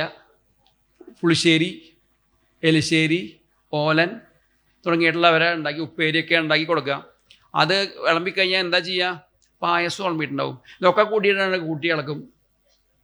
എന്തുകൊണ്ട്? നമ്മൾ കൊടുക്കേണ്ടത് വേറെ വേറെ നല്ല സ്വാദുള്ളത് ഉണ്ടാക്കി കൊടുക്കുക. അദ്ദേഹം കഴിക്കുമ്പോൾ ഇഞ്ചിത്തൈരും ഒക്കെ കൂട്ടിയിട്ടാണ് കൂട്ടും. എന്നിട്ട് സ്വാദ് എന്താണെന്ന് അറിയാതെ ഓപ്പോൾ അതാണ് കഴിക്കും. എന്തിനു വേണ്ടിയിട്ട്? ശരീരം നിലനിർത്താൻ വേണ്ടി മാത്രം. നാവിൻ്റെ രുചി നോക്കാതെ കഴിക്കണം എന്നാണ്. പായസവും ഒക്കെ കൂട്ടിയിട്ട് അങ്ങനെയാണ് കഴിക്കുന്നവരാണ് കാണാറുണ്ട്. നമ്മളിപ്പോൾ അവിടെ പോയിട്ട് അദ്ദേഹം എങ്ങനെയാണ് കഴിക്കുന്നത് നോക്കിയിട്ടല്ല പറയുന്നത്. അങ്ങനെയാണ് പരമ്പരയായിട്ട് പതിവ് എന്നർത്ഥം. അതിപ്പോൾ അവരുടെ ഇഷ്ടം പോലെ കഴിക്കാം. അതിപ്പോൾ ആരും ഇങ്ങനെ കഴിക്കണമെന്ന് നിർബന്ധമൊന്നുമില്ല. അപ്പോൾ അപ്പം നമുക്കങ്ങനെ പറ്റുമോ? ഇന്ന് എല്ലാം കൂടിയിട്ട് അങ്ങനെ മിക്സ് ചെയ്ത് തരട്ടെ? പറ്റില്ല. എന്തുകൊണ്ട്? രുചി അനുസരിച്ച് ജീവിക്കുന്നവരാ. ശരിക്കും വേണ്ടത് എന്താ? നീതി അനുസരിച്ചാണ്. നമ്മുടെ നാവിൻ്റെ രുചിയല്ല നോക്കേണ്ടത്, ശരീരത്തിൻ്റെ ഹിതം നോക്കിയിട്ടാണ് കഴിക്കേണ്ടത്. മിക്കവാറും നമ്മൾ രുചിയുടെ പിന്നാലെ പോകുന്നവരാണ്. അതന്നെയാണ് അവിടെയും പ്രശ്നം. അതുകൊണ്ട് തന്നെ ആ സുനീതിക്ക് എവിടെയോ പോകേണ്ടി വന്നു. പുത്രനായ ധ്രുവൻ കളിയുടെ കൂട്ടത്തിൽ ഉത്തമൻ്റെ കൂടെ അച്ഛൻ്റെ മടിയിൽ കയറിയിരിക്കാൻ പോകുമ്പോഴേക്കും ചെറിയമ്മയുടെ ദുർവാക്ക്. അങ്ങനെ അത് കേൾക്കേണ്ടി വരുന്നു. അമ്മയുടെ അടുത്ത് പൊട്ടിക്കരയുന്നു. അമ്മ പറഞ്ഞു, ചെറിയമ്മ പറഞ്ഞ നല്ല കാര്യം, കാട്ടിൽ പോയിട്ട് ഭഗവാനെ ഭജിക്കൂ, എന്ത് നേടിയെടുക്കാം എന്ന് പറഞ്ഞതാണ് ഉറപ്പിച്ചു കൊടുത്തു. അങ്ങനെ ഭഗവാനെ ഭജിക്കാനായിട്ട് തയ്യാറായി. കുട്ടിക്കാലത്തൊരു വാക്കാണ് കേട്ടാൽ മനസ്സിൽ ഉറച്ചു നിൽക്കും. നല്ല വാക്കുകളെ പറയാൻ പാടുള്ളൂ കുട്ടിക്കാലത്ത്. അങ്ങനെ ഭഗവാനെ ഭജിക്കൂ എന്നാണ് പറഞ്ഞ് ശീലിപ്പിച്ചത്. അതുകൊണ്ട് അത് കേട്ടപ്പോൾ അത് മനസ്സിൽ ഉറച്ചു കിട്ടി. അങ്ങനെ ഭഗവാനെ ഭജിക്കാനായിട്ട് പോയി എന്ന് മാത്രമല്ല, നാരദ മഹർഷിയെ പോലുള്ള ആചാര്യന്മാരെ ഗുരുനാഥന്മാരായി കിട്ടി. അങ്ങനെ വേണ്ട രീതിയിൽ ഭഗവാനെ ഭജിച്ച് 5 മാസമാകുമ്പോഴേക്കും ഗുരുവായൂരപ്പനെ പ്രത്യക്ഷപ്പെടുത്താൻ പാകത്തിനുള്ള തപസ്സാണ് അനുഷ്ഠിക്കുന്നത്. ഓം നമോ ഭഗവതേ വാസുദേവായ എന്നുള്ള മന്ത്രവുമായിട്ട് അതിഗംഭീരമായിട്ടുള്ള തപസ്സും അതിൻ്റെ ഫലമായിട്ട് ഭഗവാൻ മുമ്പിൽ ആവിർബഭൂവിധ വിഭോ ഗരുഡാധിരൂഢ ദിവ്യമായ സ്വരൂപത്തോട് കൂടിയിട്ട് ഭഗവാൻ മുമ്പിൽ പ്രത്യക്ഷപ്പെട്ടു. അങ്ങനെ ഭഗവാനെ കണ്ടപ്പോഴേക്കും ആനന്ദമൂർത്തിയായിട്ടുള്ള ഭഗവാനായിട്ട് മുമ്പിൽ വന്നപ്പോൾ എന്ത് വേണമെന്നറിയാതെ ത്വദ്ദർശന പ്രമദ ഭാരതരംഗിതം തം ഭഗവത് ആനന്ദം കൊണ്ടിങ്ങനെ വല്ലാത്ത രോമാഞ്ചവും ആനന്ദകഞ്ചുകമൊക്കെ അനുഭവിച്ച് കണ്ണുകൾ ഇങ്ങനെ നിറഞ്ഞൊഴുകിക്കൊണ്ട് ആ ദിവ്യമായിട്ടുള്ള ഭഗവാന്റെ രൂപരസായനം തന്നെ അനുഭവിച്ചുകൊണ്ട് എന്ത് വേണമെന്ന് പരിഭ്രമിച്ചുകൊണ്ട് സ്തുതിക്കണോ, പോയിട്ട് നമസ്കരിക്കണോ, കെട്ടിപ്പിടിക്കണോ, ഉമ്മ വയ്ക്കണോ എന്നറിയാതെ ആനന്ദപരവശനായിട്ട് നിൽക്കുന്ന ധ്രുവന്റെ കവളത്ത് വന്ന് ഭഗവാനെ തുഷ്ടൂഷമാണമവഗമ്യ കപോലദേശേ സംസ്പൃഷ്ടവാനസിധരേണ തഥാധരേണ. ആ ധരം കൊണ്ട്, ആ ശംഖ് കൊണ്ട്, ജ്ഞാനസ്വരൂപമായിട്ടുള്ള ആ ശംഖ് കൊണ്ട് പസ്പരിശ കപോലെ, ആ ധ്രുവന്റെ കവളത്ത് ഇങ്ങനെ സ്പർശിക്കുമ്പോഴേക്കും ദ്വാദശാദിത്യന്മാർ ഉദിച്ചു വരുന്ന പോലെ, ദ്വാദശമന്ത്രം രൂപം സ്വീകരിച്ച പോലെ ഭാഗവതത്തിൽ കാണാം. 12 ശ്ലോകം കൊണ്ട് സ്തുതിക്കുന്ന സ്തുതിയൊക്കെ ഇവിടെ സ്തുതിച്ചു എന്ന് മാത്രമേ പറഞ്ഞുള്ളൂ. ആ ദിവ്യമായ താവത് വിബോധം വിമലം പ്രണുവന്തം, ആ ദിവ്യമായ സ്തുതി കൊണ്ട് സ്തുതിച്ചു എന്ന് മാത്രം പറഞ്ഞു നിർത്തി എന്ന് മാത്രം. പിന്നെ ദിവ്യമായ അനുഗ്രഹവും 36,000 വർഷം വർഷങ്ങൾ ഭരണത്തിനുള്ള അധികാരമൊക്കെ നൽകിക്കൊണ്ട് അയച്ച് ഇവിടെ വന്ന് അച്ഛനമ്മമാരെയൊക്കെ സന്തോഷിപ്പിച്ചുകൊണ്ട് അവർ തമ്മിലുള്ള എല്ലാ പ്രശ്നങ്ങളും, അമ്മമാർ തമ്മിലുള്ള പ്രശ്നങ്ങളും ഒക്കെ തീർന്നു. ഒരാൾ നേരാവണ്ണം ഭഗവാനെ സാക്ഷാത്കരിക്കാനായിട്ട് ഒരു ഗൃഹത്തിൽ തയ്യാറായി കഴിഞ്ഞാൽ ആ ഗൃഹത്തിലെ പ്രശ്നങ്ങളൊക്കെ തീരും. ഞാനിങ്ങനെ നാരായണീയം വായിച്ചിട്ട് വീട്ടിൽ എപ്പോഴും അടിപിടിയാണല്ലോ, നേരാവണ്ണം വായിച്ചിട്ടില്ല. അതന്നെയാണ്. നമ്മൾ നേരാവണ്ണം ആയിക്കഴിഞ്ഞാൽ ഗൃഹത്തിൽ അടിപിടി കൂടി ഇല്ലാതെയാവും. ധ്രുവനും ആദ്യം ഉണ്ടായ സമയത്ത് അടിപിടിയൊക്കെ ഉണ്ടായിരുന്നു. ഒന്ന് നേരാവണ്ണം ഭഗവാനെ അങ്ങോട്ട് ഭജിച്ച് തിരിച്ചു വന്നപ്പോഴേ അവിടുത്തെ പ്രശ്നങ്ങളൊക്കെ തീർന്നു. അപ്പോൾ ഇന്നും പ്രശ്നങ്ങൾ തീർന്നില്ലെങ്കിൽ നമ്മുടെ ഭജന എവിടെയും ഒരു കുറവുണ്ടെന്ന് ഉറപ്പിച്ചാൽ മതി. അപ്പോൾ നമ്മുടെ ഭജന ഇനിയും നേരെയാക്കി കഴിഞ്ഞാൽ വീട്ടിലെ അടിപിടിയും തീരും. ഇത്രയേ ഉള്ളൂ ഇതിൽ മനസ്സിലാക്കാൻ. എന്തായാലും ക്രമേണ പുത്രന്മാരെയൊക്കെ രാജ്യഭാരം ഏൽപ്പിച്ച് ധ്രുവനും തപസ്സിനായിട്ട് പോകുന്നുണ്ട്. ദിവ്യമായിട്ടുള്ള വിമാനവുമായിട്ട് അന്തേ ഭവൽ പുരുഷനീത വിമാനയാതോ, ഭഗവൽ പുരുഷന്മാർ വിമാനവുമായിട്ട് വന്നപ്പോൾ അതിൽ കയറാനായിട്ട് നോക്കുമ്പോൾ തെക്ക് ഭാഗത്തു നിന്ന് യമൻ തന്നെ ഓടി വന്ന് തൻ്റെ തല താഴ്ത്തി കൊടുത്തു. യമൻ്റെ തലയിൽ ചവിട്ടിയിട്ടാണ് അത്ര കയറുന്നത്. പക്ഷെ അതിൽ കയറിയപ്പോഴാണ് അമ്മ കണ്ടില്ല. അതിൽ അമ്മയില്ലാത്ത ലോകം എനിക്ക് വേണ്ടാന്ന് പറഞ്ഞപ്പോൾ അമ്മ ദാ മുമ്പിൽ പോകുന്നു. അങ്ങനെ മാത്രാസമം ധ്രുവപദേ, അമ്മയോട് കൂടിയിട്ട് ദിവ്യമായ പദത്തെ പ്രാപിച്ചുകൊണ്ട് ആനന്ദം അനുഭവിച്ചുകൊണ്ടിരിക്കുന്നു. ഇങ്ങനെ ഏവം സ്വഭൃത്യ ജനപാലന ലോലധീസ്ത്വം. ഗുരുവായൂരപ്പൻ എങ്ങനെയുള്ള ആളാണ്? അടിവര ഇട്ടോളൂ. ഈ ഭഗവാന്റെ പേര് ഇപ്രകാരം എങ്ങനെയുള്ളവനാ ഭഗവാൻ? സ്വഭൃത്യ ജനപാലന ലോലധീ. സ്വഭൃത്യന്മാരായിട്ടുള്ള ജനങ്ങളെ പാലിക്കാനായിട്ട് ലോലനായിട്ടുള്ള ബുദ്ധിയോട് കൂടിയിട്ട്, തൻ്റെ ഭക്തന്മാരെ പാലിക്കുന്നതിന് ഇത്രയും ശ്രദ്ധ വേറെ ആർക്കില്ലാന്ന്. ഭഗവാനെ എവിടെയെങ്കിലും ഒരിക്കലെങ്കിലും ഭഗവാന്റെ നാമം ജപിച്ചാൽ, ഒരിക്കലെങ്കിലും ഭഗവാനെ നമസ്കരിച്ചാൽ, ഒരിക്കലെങ്കിലും ഭഗവാന്റെ കഥകൾ കേട്ട് കഴിഞ്ഞാൽ, അങ്ങനെ എന്തെങ്കിലും രീതിയിൽ ഭഗവാനിലേക്കൊന്നും മനസ്സങ്ങ് തിരിഞ്ഞു കഴിഞ്ഞാൽ അവരെ ഭഗവാൻ വെറുതെ വിടില്ല. അവരുടെ കാര്യം നോക്കാൻ ഭഗവാൻ ഉണ്ടെന്ന് ഓർപ്പിച്ചോളൂ. അങ്ങനെയുള്ള ഗുരുവായൂരപ്പ അവിടുന്ന് എന്നെ രക്ഷിക്കണേ, എൻ്റെ രോഗങ്ങളെ മാറ്റിത്തരണേ എന്ന് പ്രാർത്ഥിക്കുന്നു. പിന്നെ പൃഥു ചരിതം, ധ്രുവന്റെ വംശത്തിലുള്ള പൃഥു അല്ലെങ്കിൽ അംഗമഹാരാജാവ് അവരുടെ പുത്രനായിട്ടുള്ള വേനന്റെ കാലം കൊണ്ട്, വേനൽക്കാലം എന്നൊക്കെ നമ്മൾ ഇന്നും പറയാറുണ്ട്, ആ ദുഷ്ടന്റെ നാശം മഹർഷിമാരിലൂടെ ഉണ്ടായി. പിന്നെ ഭഗവാന്റെ തന്നെ അവതാരം ഉണ്ടായി. അംഗവംശത്തിലൂടെ ഭഗവാൻ പൃഥുവായിട്ടും അർച്ചസ്ദേവിയായിട്ടും ലക്ഷ്മി ദേവിയും വരുന്ന രംഗം, ജനങ്ങളുടെ ദാരിദ്ര്യം തീർത്തു കൊടുക്കുന്ന രംഗം. എനിക്ക് കഴിഞ്ഞ സപ്താഹത്തിന് ഇവിടെ എലക്ഷൻ്റെ അന്നാണ് ഇത് പറയാനുള്ള അവസരം ഉണ്ടായത്. ചെറിയ ഗുണമൊക്കെ ഉണ്ടായിണ്ടാവും, ഗുണമോ ദോഷമോ എന്തെങ്കിലും ആവട്ടെ. എലക്ഷൻ്റെ അന്നാന്ന് പറയാനുണ്ടായത്. അത് കൃത്യമായിട്ട് പറഞ്ഞപ്പോൾ അന്ന് എലക്ഷൻ്റെ തലേ ദിവസമാണ്. പരസ്യമായിട്ട് എലക്ഷൻ പ്രചരണം പാടില്ലാത്ത ദിവസമായിരുന്നു. പക്ഷെ ഞാൻ കൃത്യമായിട്ട് ഇവിടെ ഇരുന്ന് എലക്ഷൻ പ്രചരണം നടത്തി. എന്ന് പറഞ്ഞാൽ പൃഥുചരിതം എന്ന് പറഞ്ഞാൽ ഒരു ഭരണാധികാരി എങ്ങനെയാണെന്ന് കാണിക്കുന്ന പ്രകരണ. അതുകൊണ്ട് അത് പറഞ്ഞപ്പോഴേക്കും ആൾക്കാർക്ക് മനസ്സിലായിട്ടുണ്ടാവും ആരൊക്കെ വോട്ട് ചെയ്യേണ്ടതെന്ന്.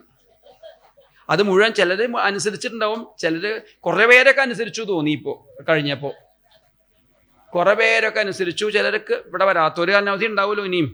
അപ്പം അങ്ങനെ ഞാൻ ആർക്ക് വോട്ട് ചെയ്യണമെന്ന് പറഞ്ഞില്ല. എന്തായാലും എങ്ങനെയാണ് ഭരണം എങ്ങനെയായിരിക്കണം അത്രയേ ഉള്ളൂ. രാജ്യഭരണമോ അല്ലെങ്കിൽ മന്ത്രിഭരണമോ ഒന്നല്ല. എങ്ങനെയായിരിക്കണം ഭരണം?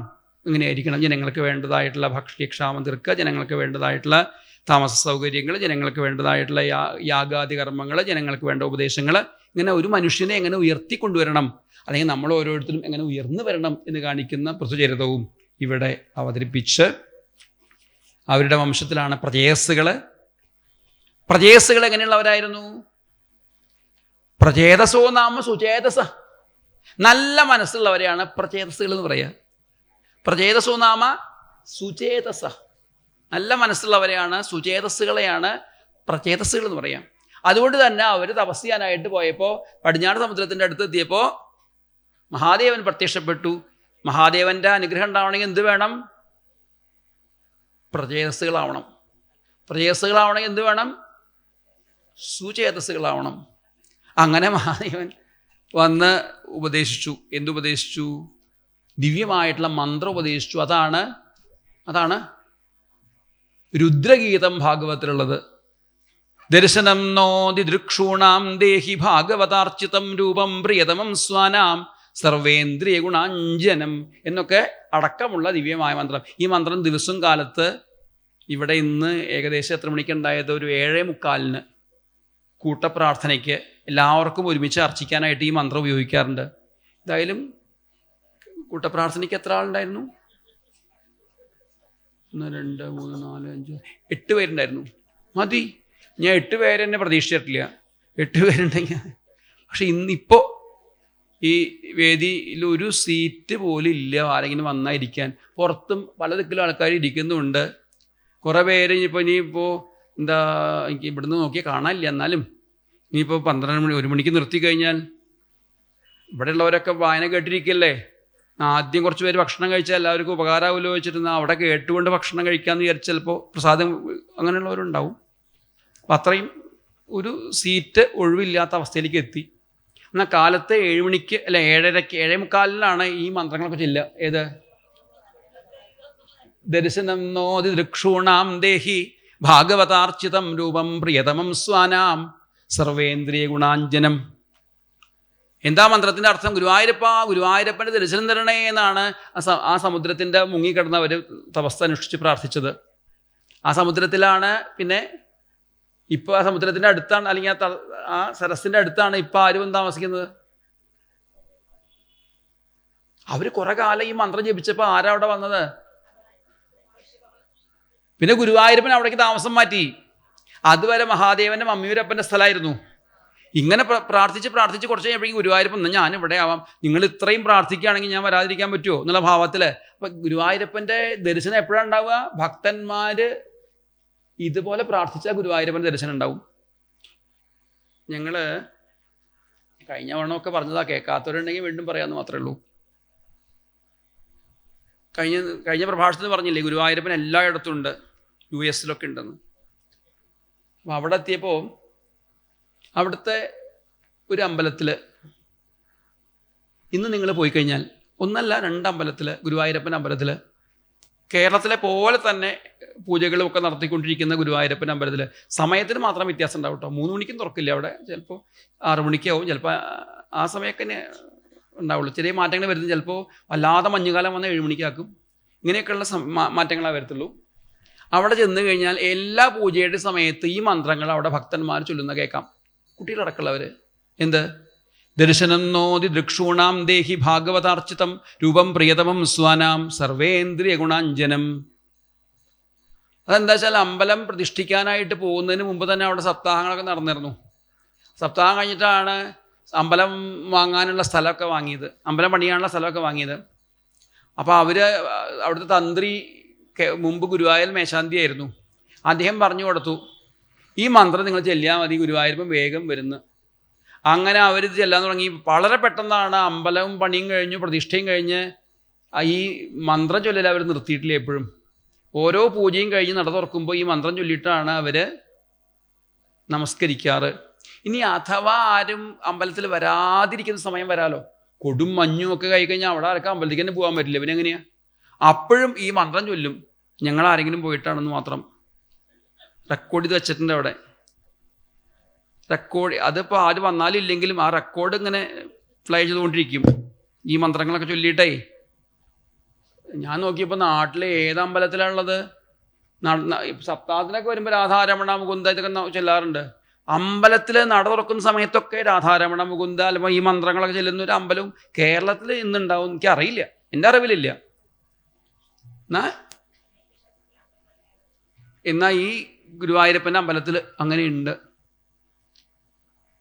എന്തായാലും അത്രയും ദിവ്യമായിട്ടുള്ള മന്ത്രം കൊണ്ടാണ് സ്തുതിച്ചത് എന്നർത്ഥം പ്രജേയസ്സുകൾ. പിന്നെ നാരദ മഹർഷി വന്ന് പ്രജേയസ്സുകളുടെ അച്ഛനായിട്ടുള്ള പ്രാചീന ബൃഹസ്സിന് ആ ദിവ്യമായിട്ടുള്ള ബ്രഹ്മോപദേശത്തെ നൽകുന്നതായിട്ടുള്ള പുരഞ്ജനോപാഖ്യാനം കഥ ഉപദേശിച്ചു എന്നൊക്കെ പറഞ്ഞ് പോവുക. ഇങ്ങനെ ദക്ഷൻ്റെ വംശവും ഒക്കെ വർണ്ണിച്ച് പിന്നെ വിവിധങ്ങളാകുന്ന ലോകങ്ങളെയൊക്കെ വർണ്ണിക്കുന്ന സമയത്ത് വിവിധങ്ങളാകുന്ന ലോകങ്ങളെ അല്ലെങ്കിൽ ആ പ്രിയവ്രതൻ്റെ വംശം വർണ്ണിക്കുന്ന സമയത്ത് പ്രിയവ്രതൻ്റെ വംശത്തിലാണ് നാഭിയുടെ പ്രിയവ്രതൻ്റെ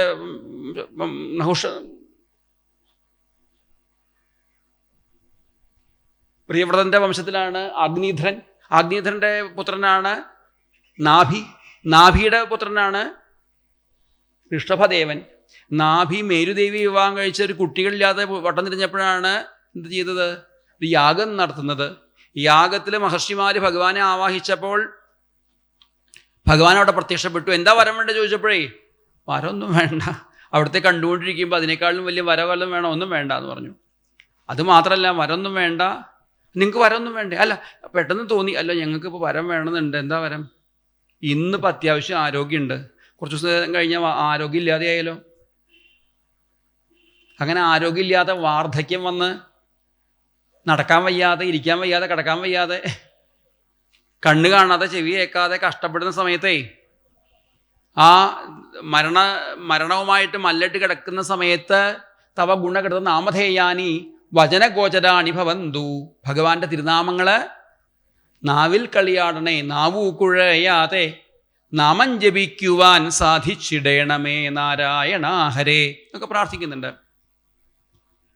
അങ്ങനെയുള്ള നാഭിയുടെ പുത്രനായിട്ട് ഋഷഭാവതാരം, ഋഷഭദേവൻ്റെ അത്ഭുത ചരിത്രം. ഋഷഭപുത്രനാണ് ഭരതന് പിന്നെ സംഘം കൊണ്ട് മാനായി ജനിക്കുന്ന കഥയൊക്കെ നാരായണീയത്തിൽ വിട്ടുപോയി. അത് ഭരതൻ്റെ വംശമൊക്കെ ആയിട്ട് സമർപ്പിച്ചു. പിന്നെ ഭരതൻ രാജ്യം ഭരിച്ചുകൊണ്ട് ആ നാടിന് ഭാരതം എന്ന് പേര് വന്നത്.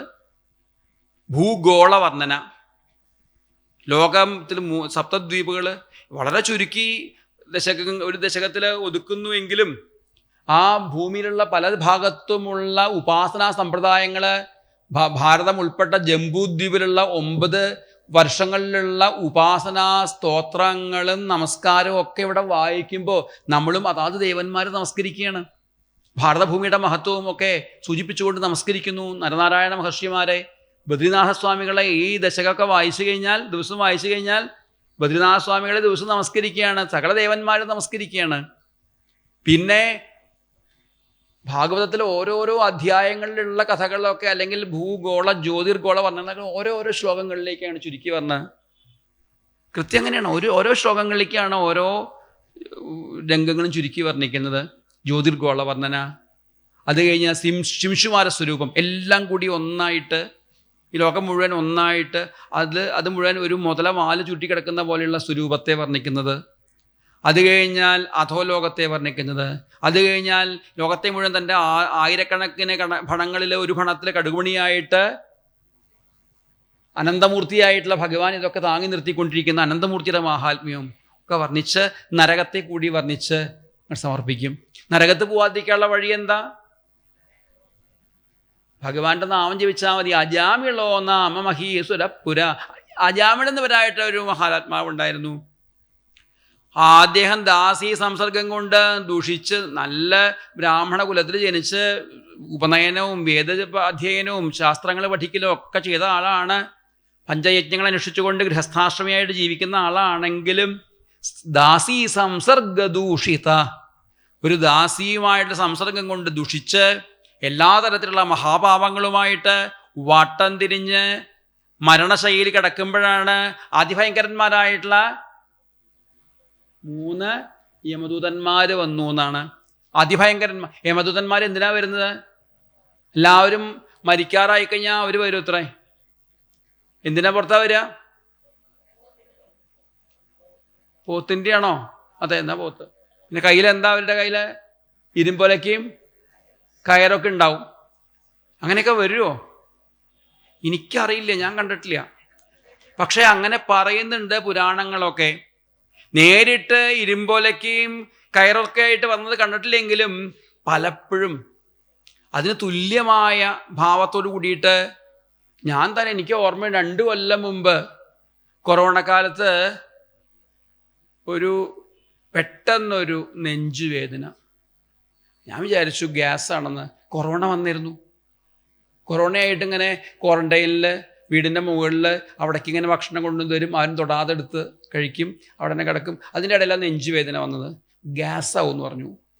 ഒരു ആയുർവേദ ഡോക്ടറെ വിളിച്ചു ചോദിച്ചു, ഈ കൊറോണ മാറുമ്പോൾ ഗ്യാസ് വരും, അതാവും.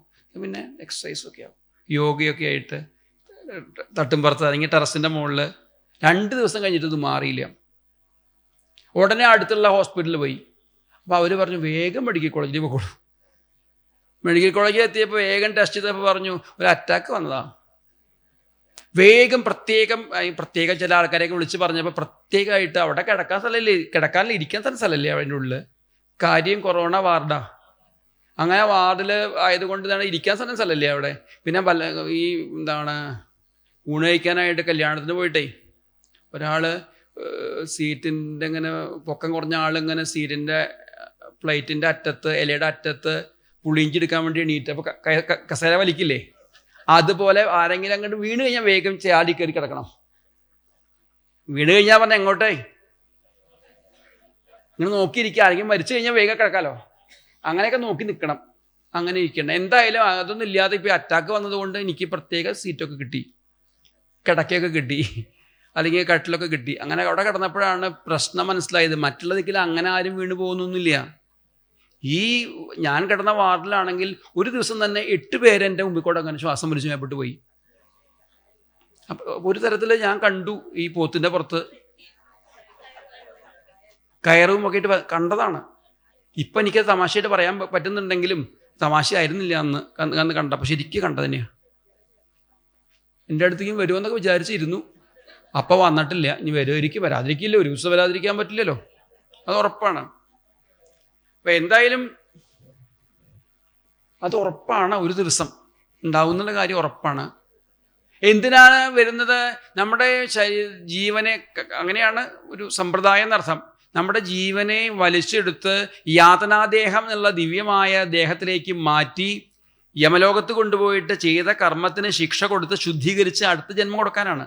അപ്പം നമുക്ക് തന്നെ ശ്രേയസ്സിന് വേണ്ടിയിട്ടാണ് അത് ചെയ്തുകൊണ്ടിരിക്കുന്നത്. അല്ലാതെ യമെന്ന് പറഞ്ഞാൽ ആരാ? ധർമ്മരാജാവാണ്, ഭഗവാൻ തന്നെയാണ്. അപ്പോൾ ഈ തെറ്റ് ചെയ്തവരെ ശിക്ഷിക്കുക അല്ലെങ്കിൽ ശുദ്ധീകരിക്കുക എന്നുള്ള പ്രക്രിയയുടെ ഭാഗമായിട്ട് ചെയ്യുന്നു മാത്രമേ ഉള്ളൂ. അപ്പോൾ നമ്മളെ ശുദ്ധീകരിക്കാൻ വേണ്ടിയിട്ടാണ് വരുന്നത്. ഈ ഭയങ്കരന്മാരായിട്ടുള്ള 3 പേരെ കണ്ടു എന്ന് ആര്? അജാമിളൻ. ഇതുവരെ എത്ര നികൃഷ്ടമായ ജീവിതമാണ് നയിച്ചതെന്ന് അറിയില്ല. അതുപോലെ നികൃഷ്ടമായിട്ടുള്ള കൊല എന്ന് വേണ്ട ബ്രാഹ്മണ കുലത്തിൽ ജനിച്ചിട്ടും എല്ലാ തരത്തിലുള്ള അവധർമ്മങ്ങളും ചെയ്തിട്ടുമുണ്ട്.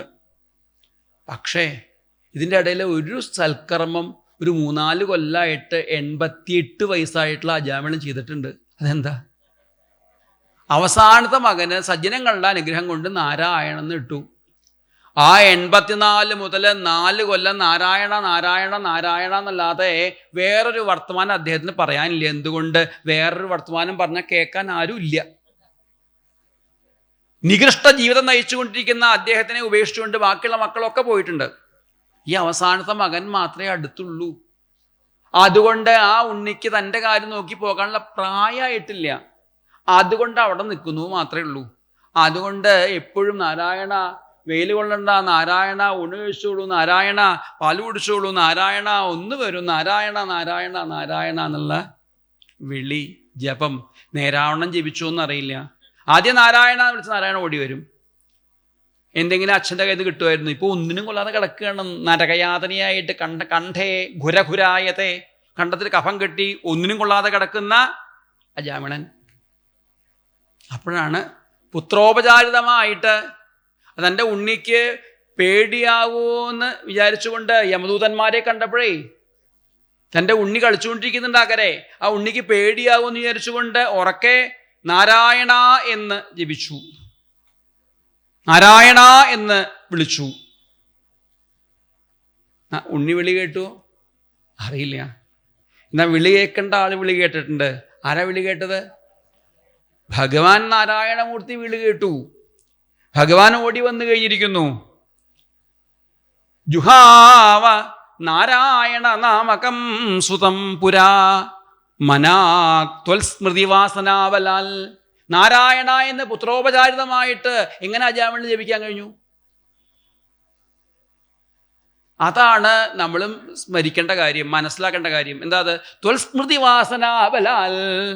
ആ ഭഗവാനെ പണ്ട് കുട്ടിക്കാലത്ത് ഒരുപാട് ഭജിച്ചിട്ടുണ്ട്, വേദാന്ത ശാസ്ത്രങ്ങളൊക്കെ പഠിച്ചിട്ടുണ്ട്. അന്ന് ഭജിച്ചതിൻ്റെ ബലം കൊണ്ടാണ്, ത്വൽസ്മൃതിവാസനാബലാൽ, ആ ഭഗവത് സ്മരണയുടെ വാസനാബലം കൊണ്ട് തന്നെയാണ് നാരായണ എന്ന് ജീവിതാന്ത്യത്തിൽ ജപിക്കാൻ അജാമിളിന് കഴിഞ്ഞത്. കാര്യം ജപിച്ചത് നാരായണൻ എന്നുള്ള ഉണ്ണിയെ വിളിച്ചതാണ്.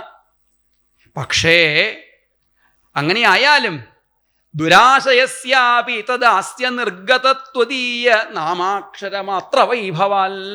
ആ ഭഗവാന്റെ നാമത്തിൻ്റെ അക്ഷരങ്ങളുടെ 4 മാത്രയുടെ വൈഭവം കൊണ്ട് തന്നെ, നാരായണ എന്നുള്ള 4 അക്ഷരത്തിൻ്റെ വൈഭവം കൊണ്ട് തന്നെ അവിടെ 4 പേര് ചതുർഭുജ പീതപട മനോരമ 4 വിഷ്ണുവാസിതന്മാർ വന്നു എന്ന് മാത്രമല്ല, അജാമിളനെ മൃത്യുവാശത്തിൽ നിന്ന് രക്ഷിച്ചുകൊണ്ട് അവരനുഗ്രഹിക്കുന്നു.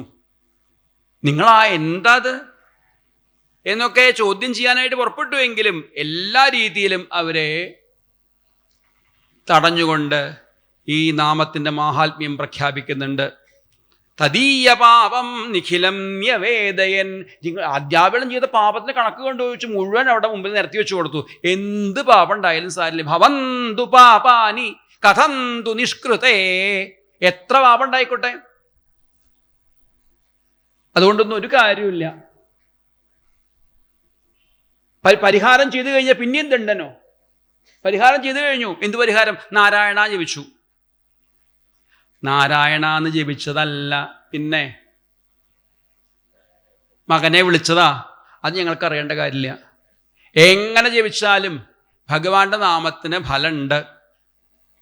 അതുകൊണ്ട് എന്തൊക്കെ കഠിനമായ പാപങ്ങൾ ജപിച്ചാലും ഭഗവാന്റെ നാമം ജപിച്ചാൽ അതിന് ഫലമാണ് എന്നുള്ള നൃണാം അബുദ്ധ്യാവിമുകുന്ദ കീർത്തനം. അറിയാതെ ജപിച്ചാലും, എന്ത് നാമത്തിന്റെ മാഹാത്മ്യം അറിയാതെ ജപിച്ചാലും, ദഹത്യഖൗഖാൻ മഹിമാസ്യതാദൃശ. അഗ്നിയിൽ എന്തിട്ടാലും ദഹിക്കില്ലേ? തീ ഇങ്ങനെ കൂട്ടിയിരിക്കുക. അതുകൂടെ അറിയാതെ കടന്നു പോയപ്പോൾ അറിയാതെ ചവിട്ടി, കാല് പൊള്ളി, ഞാൻ അറിയാതെ ചവിട്ടിയതാ എന്ന് പറഞ്ഞൊന്നും കാര്യമില്ലല്ലോ. അറിഞ്ഞായാലും അറിയാതെ ആയാലും അഗ്നി തൊട്ടാൽ പൊള്ളും. ഇത് സ്വാഭാവികമാണ്. അതുപോലെ അറിഞ്ഞോ അറിയാതെയോ എങ്ങനെ ഭഗവാന്റെ നാമം ജപിച്ചാലും അതിന് ഫലമുണ്ട്. എത്രയോ കോടി ജന്മങ്ങളുടെ പാപമാണ് അജാമിളൻ ഇല്ലാതെയാക്കിയിരിക്കുന്നത്. ബാക്കിയുള്ള വേദങ്ങളിൽ വിധിച്ചിരിക്കുന്ന പരിഹാരങ്ങളെ കൊണ്ടൊക്കെ പാപം നശിച്ചെന്ന് വരാം. പാപവാസന നശിക്കാനായിട്ട് ഭഗവാന്റെ നാമസങ്കീർത്തനം കൊണ്ടേ കഴിയുള്ളൂ. അത്രയും ഭഗവത് ഭക്തിക്കും ഭഗവാന്റെ സേവയ്ക്കും മഹത്വമുണ്ട് എന്നൊക്കെ നാമത്തിൻ്റെ മാഹാത്മ്യം പ്രഖ്യാപിച്ചുകൊണ്ട് ആ യമദൂതന്മാരെ പറഞ്ഞേക്കുന്നു. അവരെ പോയിട്ട് യമധർമ്മ മഹാരാജാവിൻ്റെ അടുത്തെത്തിയപ്പോൾ യമധർമ്മ മഹാരാജാവും നല്ല ശിക്ഷ കൊടുത്തു. അത്ര നല്ല ഉപദേശമൊക്കെ ഉണ്ടായി. നാമത്തിൻ്റെ മാഹാത്മ്യം മനസ്സിലാക്കിക്കോളൂ, ഇനി എവിടെയും പോകണ്ട കേട്ടോ. ഒരിക്കലെങ്കിലും നാമം ജപിച്ചവരുടെ അടുത്ത് പോകണ്ട, ഒരിക്കലെങ്കിലും ഭഗവാനെ ഭജിച്ചവരുടെ അടുത്ത് പോകണ്ട, ഒരിക്കലെങ്കിലും ഭഗവാനെ നമസ്കരിച്ചവരുടെ അടുത്തേക്ക് പോകുകയേ വേണ്ട. പിന്നെ അവരുടെ കാര്യമൊക്കെ ഭഗവാൻ നേരിട്ട് നോക്കിക്കോളും. ഇങ്ങനെയൊക്കെയുള്ള ആ കാരുണ്യവാരിധിയായിട്ടുള്ള ഭഗവാനെ അവിടുന്ന്, വാതാലയനാഥനായിട്ടുള്ള ഭഗവാനെ അവിടുന്ന് തന്നെ പാഹിമാം, വാതാലയനാഥ പാഹിമാം എന്നൊക്കെ നമസ്കരിക്കുന്നു. പ്രജയസ്സുകളുടെ ചരിത്രം, ദക്ഷചരിതം, ദക്ഷൻ്റെ വംശം, ആ ദക്ഷൻ്റെ വംശത്തിലെ ചിത്രകേതു ഉപാഖ്യാനവും ഒക്കെ വർണ്ണിച്ച് ക്രമേണ പരമഭാഗവതനായിട്ടുള്ള പ്രഹ്ലാദനിലേക്കാണ് എത്തിച്ചേരുന്നത്. ഭാഗവതത്തിൽ പറയുന്ന രീതിയിൽ ഹിരണ്യാക്ഷനെ നിഗ്രഹിച്ചപ്പോൾ ഹിരണ്യാക്ഷനെ ഭഗവാൻ പോത്രിപ്രവരാപുഷ വരാഹമൂർത്തിയായിട്ട് വന്ന് നിഗ്രഹിച്ചപ്പോൾ ക്രുദ്ധനായിട്ടുള്ള ഹിരണ്യകശിപു ശൂലമുയർത്തി പിടിച്ചുകൊണ്ട് പ്രതിജ്ഞാവാതേനെ സഭയിൽ വെച്ച് പ്രതിജ്ഞ എടുത്തു. എന്താണ് പ്രതിജ്ഞ? ഞാൻ വിഷ്ണുവിൻ്റെ കഥ കഴിക്കും, ഈ ശൂലം കൊണ്ട് വിഷ്ണുവിനെ കുത്തിക്കുറക്കും എന്നൊക്കെ പ്രതിജ്ഞ ചെയ്തു. പിന്നെ അത് വിധാതാരം ഘോരം, ബ്രഹ്മാവിനെ ഗംഭീരമായിട്ട് അങ്ങോട്ട് തപസ്സനുഷ്ഠിച്ചു. തപസ്സുകൊണ്ട് ബ്രഹ്മാവ് പ്രത്യക്ഷപ്പെട്ടു. വിവിധങ്ങളാകുന്ന വരങ്ങൾ യാചിച്ചു. എന്തൊക്കെയാ വരങ്ങൾ യാചിച്ചത്? മൃഗാദ്യൈ സുരനര മൃഗാദ്യൈ അനിധനം. എന്തൊക്കെയാ? കുറേ വരങ്ങൾ. പകല് മരിക്കാൻ പാടില്ല, രാത്രി മരിക്കാൻ പാടില്ല, അകത്ത് വെച്ച് മരിക്കാൻ പാടില്ല, പുറത്ത് വെച്ച് മരിക്കാൻ പാടില്ല, അങ്ങനെ പല വരങ്ങൾ. സുരനര മൃഗാദ്യൈ, ദേവന്മാർ കൊല്ലരുത് എന്നെ, മനുഷ്യർ കൊല്ലരുത്, മൃഗങ്ങൾ കൊല്ലരുത്, ഇങ്ങനെയൊക്കെ വരങ്ങൾ വാങ്ങി. ഇപ്പം ഞാൻ ജഗന്നായകനാണ് എന്നുള്ള ഭഗവാന്റെ സ്ഥാനം അങ്ങോട്ട് തട്ടിപ്പറിച്ചു എന്നൊക്കെ വിചാരിച്ച് നടക്കാൻ തുടങ്ങിയത്രേ. എന്തായാലും പിന്നെ ലോകം മുഴുവൻ ഭഗവാനെ അന്വേഷിച്ച് നടന്നു. ഭഗവാൻ വേഗം മറഞ്ഞിരുന്നു. ആചാര്യന്മാർ പറയാ ഹിരണ്യകശിപുവിൻ്റെ ഉള്ളിലേക്ക് തന്നെ മറഞ്ഞിരുന്നു. പിന്നെ കാണില്ലല്ലോ. ആൾക്കാർ പുറത്തേക്ക് നോക്കുന്നില്ല, അത് അകത്തേക്ക് നോക്കാറില്ലല്ലോ. ഇങ്ങനെ ലോകം മുഴുവൻ അന്തർധിത ഹൃദയേ സൂക്ഷ്മപുഷ, ചെറിയ രൂപത്തോട് കൂടിയിട്ട് ഉള്ളില് ഹിരണ്യകശിപുവിൻ്റെ ഉള്ളിൽ കയറി മറഞ്ഞിരുന്നു. അങ്ങനെയുള്ള ഹിരണ്യകശിപുവിൻ്റെ മകൻ പ്രഹ്ലാദൻ, തതോസ്യ പ്രഹ്ലാദ സമജനി സുതോ ഗർഭവസതവൂ, അമ്മയുടെ ഗർഭത്തിൽ വെച്ച് തന്നെ പരമഭാഗവതനായിത്തീർന്നു. എങ്ങനെ പരമഭാഗവതനായിത്തീർന്നു? ഹിരണ്യകശിപു തപസ് ചെയ്യാൻ പോയ സമയത്ത് ഹിരണ്യകശിപുവിൻ്റെ ഭാര്യ കയാധു ഗർഭിണിയായിരുന്നു. ആ സമയത്ത് ഇന്ദ്രൻ വന്ന് കയാധുവിനെ വധിക്കാൻ പുറപ്പെട്ടു. കാരണം ഇവൾ ഗർഭിണിയാണ്. ഇതുപോലെ ഇവളുടെ ആ ഹിരണ്യകശിപുവിൻ്റെ മകൻ ലോകത്തിൽ വന്നാൽ ലോകത്തെ മുടിപ്പിക്കും, അതുകൊണ്ട് ഇവളെ ഇപ്പോഴാണ് കൊല്ലാം എന്ന് വിചാരിച്ചുകൊണ്ട് വന്നു. പക്ഷെ നാരദ മഹർഷി വന്നു, നിനക്കൊന്നും ഇവളെ തൊടാൻ കഴിയില്ല ഈ സമയത്ത്, അത് മാത്രമല്ല പരമഭാഗവതനാണ് വളരാൻ വരുന്നത് എന്നൊക്കെ പറഞ്ഞ് ഇന്ദ്രനെ പറഞ്ഞു. ഇന്ദ്രൻ കയാധുവിനെ നമസ്കരിച്ചുകൊണ്ടാണ് അത്ര അവിടെ നിന്ന് പോയത്. പിന്നെ ഹിരണ്യകശിപു വരുന്നവരെ അമ്മയുടെ ഗർഭത്തിലാണ്. അവിടെ അത് എവിടെ താമസിക്കുന്നത്? നാരദ മഹർഷിയുടെ ആശ്രമത്തിൽ. സാത്വികമായിട്ടുള്ള അന്തരീക്ഷം, സാത്വികമായിട്ടുള്ള ഉപദേശങ്ങൾ നാരദ മഹർഷി ഭാഗവതം അങ്ങനെ ഉപദേശിച്ചു കൊടുത്തു അത്രേ. അമ്മയുടെ ഗർഭത്തിൽ വെച്ച് ഭാഗവതം, അതാണ് നാരായണീയം ഭാഗവതമൊക്കെ എപ്പോഴാണ് നമ്മൾ കേൾക്കേണ്ടത്? അമ്മയുടെ ഗർഭത്തിലിരിക്കുമ്പോൾ. അപ്പോൾ നമ്മൾ കേൾക്കണമെങ്കിൽ വേറെ ആരെയും കേൾപ്പിക്കണം. അപ്പോൾ നമ്മൾ ഇന്ന് വായിക്കേണ്ടതും ഒക്കെ, അല്ലെങ്കിൽ ഇന്നിപ്പോൾ സപ്താഹത്തിന് ആരാ കേൾക്കേണ്ടത്? ഗർഭിണികളായിട്ടുള്ളവർ, അല്ലെങ്കിൽ നാരായണീയം കേൾക്കേണ്ടവരൊക്കെ ആരാ? ഗർഭിണികളായിട്ടുള്ളവർ. കേട്ട് കഴിഞ്ഞാൽ നമുക്കും ഗുണമായി, അടുത്ത ജന്മത്തിനും അടുത്ത തലമുറയ്ക്കും ഗുണാവും. അങ്ങനെ ആ അമ്മയുടെ ഗർഭത്തിൽ വെച്ച് കൊണ്ട് തന്നെ ഭഗവത് ഭക്തി മഹിമയെ സമ്പാദിച്ചു. ജന്മനാ തന്നെ ഭഗവത് ഭക്തനായിട്ട് മാറി. ഭഗവാനിൽ എന്തെന്നില്ലാത്ത തൊയ്രതിം ജാത്യ അഥവാ ജന്മനാ തന്നെ ഭഗവാനിൽ എന്തെന്നില്ലാത്ത ഭക്തിയോട് കൂടിയിട്ട് പരമഭാഗവതനായി തീർന്നു. ഭഗവത് ഭക്തന്മാർക്ക് ഉദാഹരണം ആരാ ചോദിച്ചു കഴിഞ്ഞാൽ പ്രഹ്ലാദനാണ്. വിപരീത സാഹചര്യത്തിൽ പരമഭാഗവതനായി തീർന്ന ആള്, ജീവിത പ്രശ്നങ്ങളെയൊക്കെ നിസ്സാരമായിട്ട് അതിക്രമിച്ച ആള്, അതാണ് പ്രഹ്ലാദൻ. എന്നാൽ ഏറ്റവും സാത്വികൻ. നമുക്കൊക്കെ നരസിംഹാവതാരോ പ്രഹ്ലാദിൻ്റെ കഥയൊക്കെ വരുമ്പോൾ നമുക്ക് വല്ലാത്ത ഭാവമൊക്കെ ഉണ്ടാവാറുണ്ട്. ചിലപ്പോൾ പ്രഹ്ലാദനൊരു ഭാവമില്ല. പരമഭാഗവതൻ, പരമസാത്വികൻ. എന്നാൽ ജീവിത പ്രശ്നങ്ങളൊക്കെ എത്ര ഗംഭീരമായിട്ടാണ് പ്രഹ്ലാദൻ അതിജീവിച്ചത് ചോദിച്ചു കഴിഞ്ഞാൽ, സുരാരീണാം ഹാസ്യം തവ ചരണദാസ്യം നിജസുതേ സദൃഷ്ട്വാ. ഭഗവാനോട് എന്തെന്നില്ലാത്ത ഭക്തി ഭാവം, ദാസ്യഭാവം ഒക്കെ കണ്ട്, അതും ഹിരണ്യകശിപുവിൻ്റെ ഒരു ഉണ്ണി ഭക്തനായി കഴിഞ്ഞാൽ ദേവന്മാർ പോലും പരിഹസിക്കില്ലേ? അങ്ങനെയുള്ള അവസ്ഥയിൽ പരമഭാഗവതനായി തീർന്ന് തൻ്റെ മകൻ ലോകത്തെ മുഴുവൻ കിടുകിട വർപ്പിച്ചുകൊണ്ടിരിക്കുന്ന തൻ്റെ ഏകഛത്രാധിപതിയായിട്ട്, എന്താ പറയുക, ശാരീരികമായ സുഖം മാത്രമേ സത്യമുള്ളൂ എന്നൊക്കെ പറഞ്ഞു നടക്കുന്ന തൻ്റെ മകൻ നേരെ വിപരീതമായി കഴിഞ്ഞാൽ എങ്ങനെ നേരെയാവുക? നാട്ടുകാർ പരിഹസിക്കില്ലേ തന്നെ? അങ്ങനെയുള്ള സമയത്താണ് പരമഭാഗവതനായിട്ട് മാറുന്നു പ്രഹ്ലാദൻ. അത് കണ്ടപ്പോഴാണ് ഗുരുനാഥന്മാരെ വിളിച്ചൊന്ന് നേരിയാക്കണം, ഗുരുകുലത്തിലേക്ക് പറഞ്ഞയച്ചു. അവരൊക്കെ നന്നായിട്ട് അവർക്ക് പഠിപ്പിക്കാനുള്ള കാര്യങ്ങളൊക്കെ പഠിപ്പിക്കുന്നുണ്ട്. എങ്ങനെ ഉണയിക്കാം, എങ്ങനെ ഉറങ്ങാം. ഗുരുഭി അശിശിക്ഷയത് അമ്മും. പക്ഷേ ആ ഗുരുനാഥൻ പഠിപ്പിക്കുന്നത്, അവർ പഠിപ്പിക്കുന്ന ഉണയിക്കണം, ഉറങ്ങണം എന്നുള്ള കാര്യങ്ങളൊക്കെ പ്രഹ്ലാദൻ ചെവി കൊണ്ട് കേട്ടു എന്ന് മാത്രമേ ഉള്ളൂ. ഇത് അഭദ്രായ, ഇതെനിക്കുള്ളതല്ല എന്ന് ഉറപ്പിച്ചുകൊണ്ടാണ് കേട്ടത്. ഇത് അഭദ്രായ ദൃഢം ഇത്യപാകുറുവൻ സർവം തവ ചരണ ഭക്തിയൈവ വവൃധേ. ഭഗവത് പാദങ്ങളിലുള്ള ഭക്തി മാത്രമാണ് ശ്രേഷ്ഠം എന്ന് അദ്ദേഹം ഉറപ്പിച്ചു. ഇടയ്ക്ക് കൊണ്ടുപോകുന്നു. പ്രഹ്ലാദ പഠിച്ചതിൽ നല്ല പാഠം എന്താണ്? അധീതേഷു ശ്രേഷ്ഠം. ഒരു ദിവസം അച്ഛൻ്റെ അടുത്തേക്ക് കൊണ്ടുപോയപ്പോഴേ മടിയിൽ വാരിയെടുത്ത് പഠിച്ചത് വെച്ച് ഏറ്റവും നല്ല പാഠം എന്താണ്? ഭവൽ ഭക്തിം വര്യം. ഭഗവാന്റെ തൃപാദങ്ങളിലുള്ള ഭക്തിയാണ് ശ്രേഷ്ഠം. അതിനുള്ള പഠിച്ചതിൽ മുഴുവൻ ചുരുക്കി പറയുകയാണെങ്കിൽ ശ്രവണം, കീർത്തനം, വിഷ്ണോസ്മരണം, പാദസേവനം, അർച്ചനം, വന്ദനം, ദാസ്യം, സഖ്യം, ആത്മനിവേദനം. ഭക്തി ഉണ്ടാവാൻ എന്തൊക്കെയാണ് വേണ്ടത്? ഭഗവാന്റെ കഥകൾ കേൾക്കുക, നാമസങ്കീർത്തനം ചെയ്യുക, ഭഗവാനെ സ്മരിക്കുക, ഭഗവാന്റെ ഭക്തി, പാദസേവനം, അർച്ചനം, വന്ദനം, ദാസ്യം, സഖ്യം, ആത്മനിവേദനം.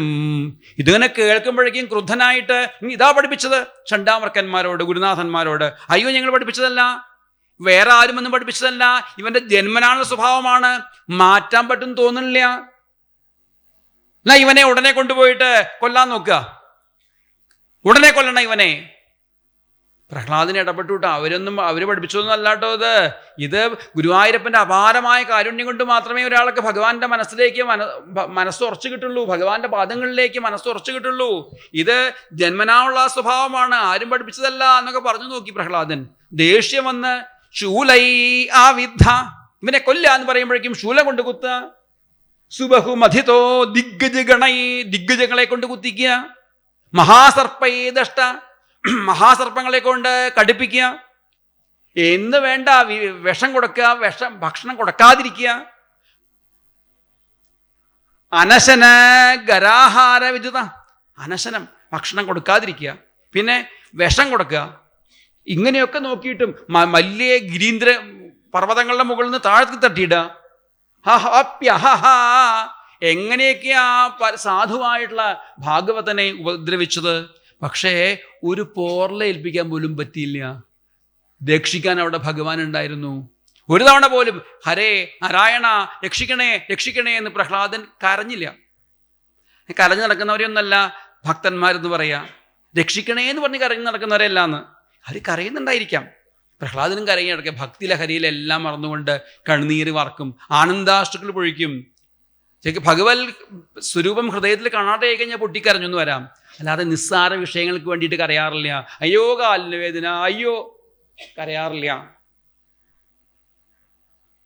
പക്ഷേ ഒരു പീഡയും പ്രഹ്ലാദന് ഏറ്റില്ല. രക്ഷിക്കാൻ ഭഗവാൻ ഉണ്ടായിരുന്നു. ഇതൊക്കെ കഴിഞ്ഞപ്പോഴേക്കും ഞങ്ങൾ നേരിയാക്കാന്നൊക്കെ പറഞ്ഞുകൊണ്ട് ഗുരുനാഥന്മാർ കൊണ്ടുപോയി അവരവിടെ പിടിച്ച് കെട്ടിയിട്ടു. അവരുടെ ഗുരുകുലത്തെ പിടിച്ച് കെട്ടിയിട്ടു. അവിടെ കിടക്കുക എന്ന് പറഞ്ഞാൽ അവർ ഓരോ വഴിക്ക് പോയി.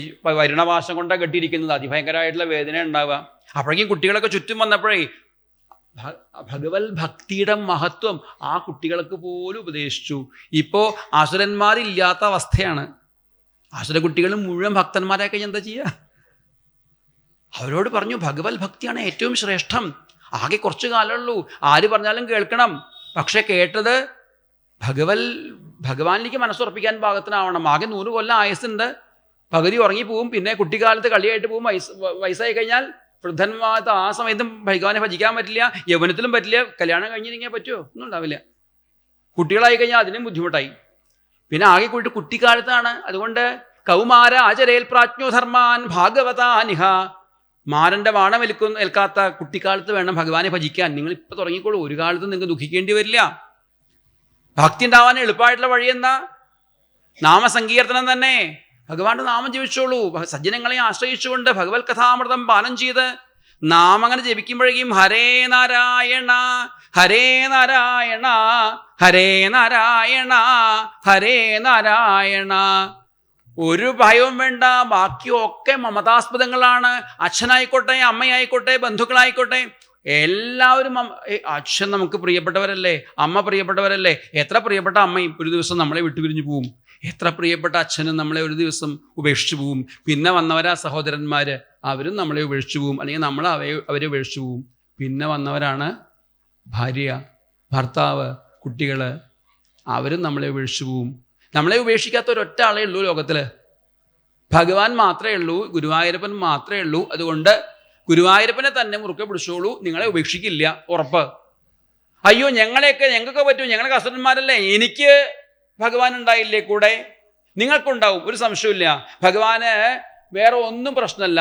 ഏതാണ് കുലം, ഏതാണ് ബ്രാഹ്മണനാണോ, ക്ഷത്രിയനാണോ, വൈശ്യനാണോ, ശൂദ്രനാണോ, അല്ലെങ്കിൽ അസുരനാണോ, ദേവനാണോ, എത്ര വിദ്യാഭ്യാസം ഉണ്ട്, സംസ്കൃതം ഉണ്ടോ, കാവ്യം പഠിച്ചിട്ടുണ്ടോ, വേദാന്തം ഉണ്ടോ, ഒന്നുമില്ല. കേവലമായ ഭക്തി മാത്രം മതി ഭഗവാൻ സന്തോഷിക്കാൻ. കേവലയാ ഭക്തിയാ, ഭക്തി കൊണ്ട് മാത്രം ഭഗവാൻ സന്തോഷിക്കുന്നു. അതുകൊണ്ട് ഒരു സംശയം വേണ്ട എന്ന് ഉറപ്പ് കൊടുക്കുന്നു. ആ കുട്ടികളൊക്കെ ഹരേ നാരായണ, ആ ഭഗവാന്റെ ഭഗവത് പാദങ്ങളിലുള്ള ഭക്തിയുടെ മഹത്വം അവർ കണ്ട് ബോധ്യപ്പെടുത്തി കൊടുത്തു. ഇത് ഏതോ പുസ്തകം നോക്കിയിട്ട് പറയുന്ന വാക്കുകളല്ല പ്രഹ്ലാദൻ. നമ്മളൊക്കെ എന്തെങ്കിലും നോക്കിയിട്ട് തന്നെ പറയാണ്, എവിടെയെങ്കിലും കേട്ട കാര്യങ്ങൾ പറഞ്ഞുകൊണ്ടിരിക്കുകയാണ്. പ്രഹ്ലാദൻ അങ്ങനെയല്ല, തൻ്റെ അനുഭവമാണ് തട്ടിവിട്ടുകൊണ്ടിരിക്കുന്നത്. ഇത് ചാട്ടുള്ളി പോലെയാണ് കുട്ടികളുടെ ഹൃദയത്തിലേക്ക് തറച്ചു കയറിക്കൊണ്ടിരിക്കുന്നത്. അത് അവർക്ക് അനുഭവമായി തീർന്നു. അതോടുകൂടിയിട്ട് ഇനിയൊരു നാളേക്ക് വേണ്ടിയിട്ട് മാറ്റിവെക്കില്ല എന്നുള്ള ഉറപ്പോട് കൂടിയിട്ട് ഹരേ നാരായണ ഹരേ നാരായണ ഹരേ നാരായണ ഹരേ നാരായണ. ഒരു നാമം ജപിച്ചാൽ കഴുത്തറ്റ് വീഴുന്ന ഹിരണ്യകശിപുവിന്റെ മൂക്കിന്റെ താഴെയാണ് കുട്ടികൾ യാതൊരു ഭയമില്ലാതെ നാമസങ്കീർത്തന ജപലഹരിയില് നൃത്തം വെച്ചുകൊണ്ടിരിക്കുന്നത്. ഇതിങ്ങനെ കേട്ട് പിതാശൃണ്വൻ ബാലപ്രകരമഖിലം ത്വൽസ്തുതിപരം രുഷാന്ധപ്രാഹൈനം കുലഹതക. നീ കുലം മുടിപ്പിക്കുന്നവനാണ്. ദേഷ്യപ്പെട്ടുകൊണ്ട് ഹിരണ്യകശിപു ഇത് കേട്ട് വാൾ ഉയർത്തിപ്പിടിച്ചുകൊണ്ട് ഇങ്ങോട്ട് വരുന്നു. നീ കുലം മുടിപ്പിക്കുന്നവനാണ്. കസ്തേ ബലം. നീ ഞെളിഞ്ഞുകൊണ്ട് അച്ഛനെ കണ്ടപ്പോഴേക്കും വീണ് നമസ്കരിക്കുക, പിതൃദേവോഭവ എന്നുള്ള ഭാവമൊക്കെ കണ്ടപ്പോ ചവിട്ടേറ്റ സർപ്പത്തെ പോലെ ചീറ്റിക്കൊണ്ട് നിനക്ക് ആരാ ബലം? ഈ കപട വിനയം അഭിനയിക്കാനായിട്ട് നിനക്ക് ആരാ ബലം പറയേ? നിന്റെ പിന്നിലെ ഏതോ ഒരുത്തനുണ്ട്, ആരാ ബലം എന്ന് പറയേ? അച്ഛാ കേവലം മേ, എനിക്ക് മാത്രമായിട്ടൊരു ബലമില്ല അച്ഛ, അച്ഛനും ബലം ഭഗവാൻ. ബലം മേ വൈകുണ്ഠ, എൻ്റെ ബലം വൈകുണ്ഠമൂർത്തിയായ ശ്രീ ഗുരുവായൂരപ്പനാണ്, ശ്രീഹരിയാണ്, യാതൊരു സംശയമില്ല. എനിക്ക് മാത്രമല്ല അച്ഛനും ബലമായത് ആ വൈകുണ്ഠമൂർത്തിയായ ഭഗവാനാണ്. ജഗതാം ചാപി തവച, അങ്ങേക്കും ഈ ലോകത്തിന് മുഴുവൻ ബലം ഭഗവാൻ തന്നെയാണ്. ഈ ലോകമായിരിക്കുന്നതും ഭഗവാൻ തന്നെയാണ്. ധീരോയമഗതിയിൽ, യാതൊരു ദേഷ്യമില്ല അച്ഛനോട്, എന്നാൽ ധീരനായിട്ട് യാതൊരു ഭയത്തിന്റെ കണിക പോലും ഇല്ലാതെയാണ് ആ പിഞ്ചുബാലൻ ഭക്തിയുടെ മഹത്വം കൊണ്ട് നിന്ന് പറയുന്നത്. എൻ്റെ ബലം ഭഗവാനാണ്, അച്ഛനും ബലം ഭഗവാനാണ്. എന്നെ ഓരോ ജീവിത സാഹചര്യങ്ങളിലും ഓരോ വീഴ്ചകളിലും കൈയുയർത്തി പിടിച്ചുയർത്തിയത് ഭഗവാനാണെന്ന് എനിക്ക് ഉറപ്പുണ്ട്.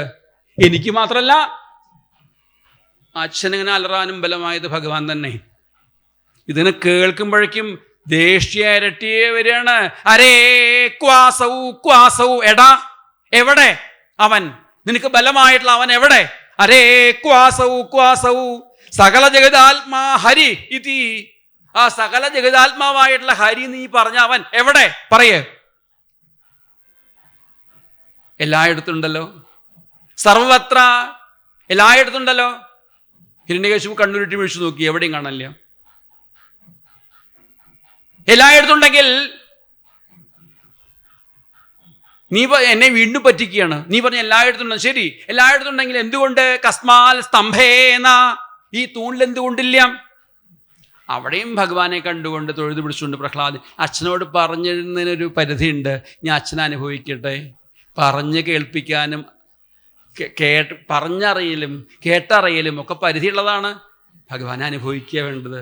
അനുഭവിക്കട്ടെ. തൊഴുതു പിടിച്ചുകൊണ്ട് ഭഗവാനെ അനുഭവിച്ചുകൊണ്ട് പ്രഹ്ലാദൻ ഇതിനെ കാണുമ്പോഴേക്കാണ് ദേഷ്യേ.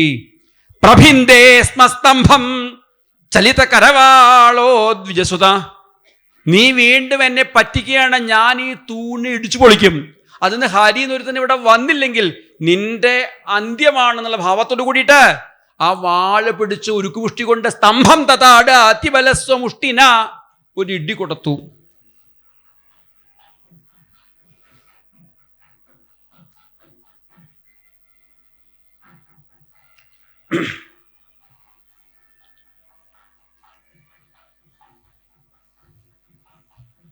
അത പശ്ചാത് വിഷ്ണു നഹി വദിതുമീശോസ്മി സഹസാ കൃപാത്മൻ വിശ്വാത്മൻ.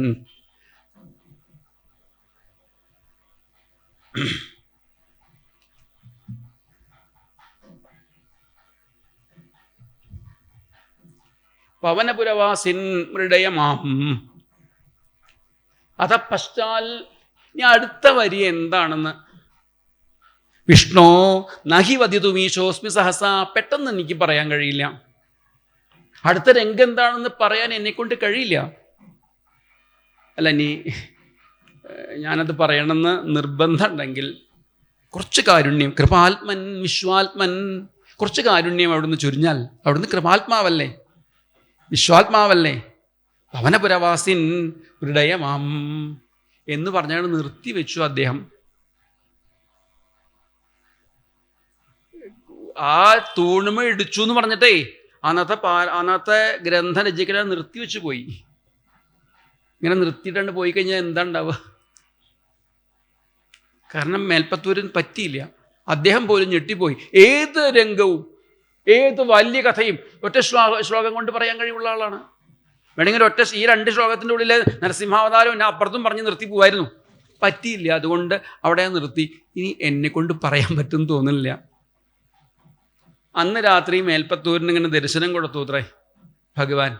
ഇപ്പം ഭഗവാനാ വല്ലാതെ ഏത് ഇങ്ങനെ തയ്യാറായിട്ട് ഇരിക്കുകയാണ്. അപ്പോഴാണ് ഇനി ഉണയിട്ടാവാന്ന് പറഞ്ഞാൽ ശരിയാവുമോ? ഭഗവാനാണ് ഇപ്പം വല്ലാത്ത പരിഭ്രമായത്. ഇപ്പനെ പറഞ്ഞോളൂ എന്ന് പറഞ്ഞിട്ടുണ്ടാവും ചിലപ്പോൾ. അല്ല, അടുത്ത രംഗം കൂടി ഞാൻ തയ്യാറായിട്ട് നിൽക്കുക. ഇനി വീണ്ടും വേഷം കെട്ടി എനിക്ക് വരാൻ പറ്റില്ല, വേഗം പറഞ്ഞോളൂ, അടുത്ത രംഗം കൂടി കഴിഞ്ഞിട്ട് പോയാൽ മതി എന്നൊക്കെ പറഞ്ഞിട്ടുണ്ടായിരിക്കാം. പക്ഷെ മേൽപ്പത്തൂർ കൂട്ടാക്കിയില്ല. അദ്ദേഹമാണ് നിർത്തിപ്പോയി. വേണമെങ്കിൽ 2 ശ്ലോകം കൂടി, ചില ദശകത്തിലൊക്കെ 15 ശ്ലോകമൊക്കെ ഇല്ലേ, ദശകം എന്നൊക്കെ പേര് മാത്രമേ ഉള്ളൂ. ചിലതിലൊക്കെ 12, 11, ചിലപ്പോൾ 9 ആയിക്കുണ്ടാവും. എന്നാൽ ഇതൊന്ന് കൂട്ടിക്കൂടെ, 2 ശ്ലോകം കൂട്ടിക്കോട്ടെ, നരസിംഹാവതാരം കൂടി കഴിഞ്ഞിട്ട് നിർത്തിയാൽ മതി. ഊണ് കഴിക്കാൻ 10 മിനിറ്റ് വൈകിയാലും സാരില്ല എന്നുള്ള ഭാവത്തിൽ അങ്ങനെ നിർത്തിക്കൂടെ, കഴിഞ്ഞിട്ട് മതി, കഴിഞ്ഞിട്ട് പോരെ എന്നൊക്കെയുള്ള ഭാവത്തിൽ മേൽപ്പത്തൂര് കൂട്ടാക്കിയില്ലേ, എണീറ്റ് പോയി. പക്ഷെ ഭഗവാനാണ് വല്ലാതെ ഏത്. ഭഗവാൻ പിന്നെ മേൽപ്പത്തൂരിൻ്റെ പിന്നാലെ. അന്ന് രാത്രി മുഴുവൻ മേൽപ്പത്തൂരിനെ തന്നെ കാണിച്ചു കൊടുത്തു തന്നെ സ്വരൂപം എന്താണെന്ന്. അതുകൊണ്ടാണ് പിറ്റേ ദിവസം അതിരാവിലെ സ്നാനാദികൾ ഒക്കെ കഴിഞ്ഞ് ജപാദികളൊക്കെ കഴിഞ്ഞ് ഭഗവാനെ ഗുരുവായൂരപ്പനെ പ്രദക്ഷിണം വെച്ച് അന്തപ്രകാരവും ഒക്കെ കഴിഞ്ഞ് മണ്ഡപത്തിൽ കയറി കഴിഞ്ഞ് നമസ്കരിക്കുമ്പോഴേക്കും വെട്ടി തിളങ്ങിക്കൊണ്ടിരിക്കുകയാണ്. ആ പുറത്ത് വന്ന് ആ വാതിൽ മാടത്തിൽ വന്ന് ഇരിക്കുമ്പോഴേക്കും സ്തംഭേ ഘട്ടയതോ ഹിരണ്യകശിപോ കർണൗ സമാചൂർണയൻ ആഘൂർണ ജഗദണ്ഡഗുണ്ടഗുഹരോ ഘോരസ്തവാഭൂദ്രവ ശ്രുത്വായം കില ദൈത്യരാജഹൃദയേ പൂർവം കദാപ്യശ്രുതം കമ്പ കശ്ചന സംബപാത ചലിതോപ്യംഭോജഭൂർവിഷ്ടരാത്. കമ്പ കശ്ചന സംബപാത. ഹിരണ്യകശിപുവിന്റെ ഉരുക്കുമുഷ്ടി കൊണ്ടുള്ള ഇടിയുടെ ശബ്ദമല്ല പിന്നെ കേട്ടത്, അതിഭയങ്കരമായിട്ടൊരു ശബ്ദമാണ് കേട്ടത്. കമ്പ കശ്ചന സംബപാത, അതിഭയങ്കരമായ ശബ്ദം, ലോകം മുഴുവനെ നടുങ്ങുന്ന ഗർജനം. ഭൂമി കുലുങ്ങുന്നുണ്ട്, സമുദ്രം തിരമാലകളായിട്ടതായ എത്രയോ അടിച്ചു കയറുകയാണ് സുനാമി എന്ന പോലെ. ഭൂമി കുലുങ്ങുന്നുണ്ടെന്ന് മാത്രമല്ല, പർവ്വതങ്ങളൊക്കെ ഇങ്ങനെ പൊടിയുന്നുണ്ട്, വലിയ വലിയ കുന്നുകളൊക്കെ ഇങ്ങനെ പൊടിയുമ്പോഴേക്കും അതിനുള്ളിൽ നിന്ന് പ്രളയം പോലെ ജലം ഇങ്ങനെ പുറത്തേക്ക് വരുന്ന പോലെ. സമുദ്രം തിരമാലകളായിട്ട് കരയ്ക്ക് അടിച്ചു വരുന്നുവെങ്കിൽ ത്രിമൂർത്തികളുടെ സ്ഥലം പോലും തെറിച്ചുകൊണ്ടിരിക്കുകയാണ്, ഇടിവെട്ടുന്നുണ്ട്. അതിഭയങ്കരമായ ഒരു രംഗം. ഇന്ന് മാത്രമല്ല, ആ തൂണിങ്ങനെ പിളരുമ്പോഴേക്കും തീജ്വാലകൾ ഉയരുന്നുണ്ട്. ആകാശത്തിലെ മേഘപാളികളെ തട്ടിമാടുന്ന സദാരോമങ്ങൾ, കുഞ്ചുരോമങ്ങൾ, ആകാശത്ത് തിരിച്ചു വെച്ചതായ കുറ്റി ചെവി, 2 ഇരുമ്പുഗോളങ്ങൾ. ആ ഇരുമ്പുഗോളങ്ങൾ ഏതുപോലെ ചോദിക്കുകയാണെങ്കിൽ, ഇരുമ്പുഗോളങ്ങൾ ഇങ്ങനെ അഗ്നിയിലിട്ട് പഴുപ്പിച്ച് സ്വർണം പോലെ തീപ്പാർന്ന ഉണ്ട കണ്ണുകള്, നാസികാദ്വാരങ്ങളിലൂടെ കൊടുങ്കാറ്റ് പോലെ അകത്തേക്കും പുറത്തേക്കും കാറ്റ് പോയിക്കൊണ്ടിരിക്കുന്നുണ്ട്. കോർവായ 2 മഞ്ഞവരിപ്പല്ലുകൾ, ഇടയിലൂടെ ദംഷ്ട്രങ്ങള്, അതിലൂടെ എത്രയോ നീളമുള്ള രക്തം ഇറ്റിട്ട് വീഴുന്ന വാള് പോലുള്ള നാവ് ഇങ്ങനെ നീട്ടിക്കൊണ്ട് ഗുഹ പോലുള്ള മുഖത്തിലൂടെ കൊടുങ്കാറ്റ് പോലെ ഗർജനം, അകത്തേക്കും പുറത്തേക്കും ഇങ്ങനെ കാറ്റ് പോയിക്കൊണ്ടിരിക്കുക. ഘോര ഇങ്ങനെ രേ രേ ഗർജതി ഗർജതി, അതിഭയങ്കരമായിട്ടുള്ള ഗർജനത്തോട് കൂടിയിട്ട് ആ സിംഹമുഖം തന്നെ കാണുമ്പോഴേക്കും ഹിരണ്യകശിപു പേടിച്ച് മുഖം താഴ്ത്തുമ്പോൾ കുറുകിയ കഴുത്ത്, താഴത്തേക്ക് വിരിഞ്ഞ മാറിടം, താഴത്തേക്ക് നരരൂപമാണ്. എത്രയോ വനമാലയും മുത്തുമാലകളും എത്രയോ കൈകളിലെ എത്രയോ തരത്തിലുള്ള ആയുധങ്ങളോട് കൂടിയിട്ടുള്ള കൈകളാണെങ്കിൽ 4 കൈകൾ ഒഴിച്ചിട്ടുണ്ട്. ക്രൂരാംശു ദുരോൽപണമാകുന്ന നഖായുധങ്ങളോട് കൂടിയിട്ട് സത്യം വിധാതും നിജ ഭൃത്യഭാഷിതം, ഭക്തന്മാരുടെ വാക്കിനെ മുഴുവൻ സത്യമാക്കി തീർക്കൊണ്ടുകൊണ്ടിട്ടുള്ള നരസിംഹമൂർത്തിയായിട്ട് ഭഗവാൻ അവതരിക്കുന്നു. ആ ഉഗ്രരൂപം കണ്ട് ഒന്ന് പേടിച്ചുവെങ്കിലും പിന്നെ ധൈര്യം സംഭരിച്ചു. നൂനം വിഷ്ണുരയം, ഇവൻ തന്നെ വിഷ്ണു പണ്ട് ഇതുപോലെ കാടം വേഷം കെട്ടി തൻ്റെ സഹോദരനെ കൊന്നിട്ടുണ്ട്.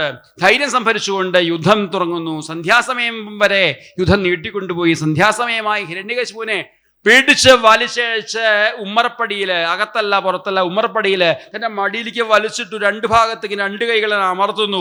അപ്പോഴേക്കും ഈ ഹിരണ്യകശിപുവിന്റെ മാറിടം കാവടി പോലെ തന്നെ വളഞ്ഞു വരുന്നുണ്ട്. കിടന്ന് പെടയുന്ന സമയത്ത് ഹിരണ്യകശിപുവിന്റെ ചെവിയോട് ചേർത്ത് വെച്ച ഒരു ഗർജന ഉണ്ടായി. മരണസമയത്ത് ജപിക്കേണ്ട ഒരു മന്ത്രമുണ്ട്, വൈഷ്ണവ മന്ത്രമാണ്. അതോടുകൂടിയിട്ട് അത് കേൾക്കുന്നവർക്ക് സദ്ഗതി ഉണ്ടാവുന്നതാണ്, മോക്ഷം കിട്ടുന്നതാണ് പ്രമാണം. ആ മന്ത്രം പോലെ ചെവിയിലൊത്ത് എന്ന പോലെ ഗർജിച്ചുകൊണ്ട് ജീവനെ വലിച്ചെടുത്തു. 2 കൈകൾ ഉയർന്നു വരുന്നു.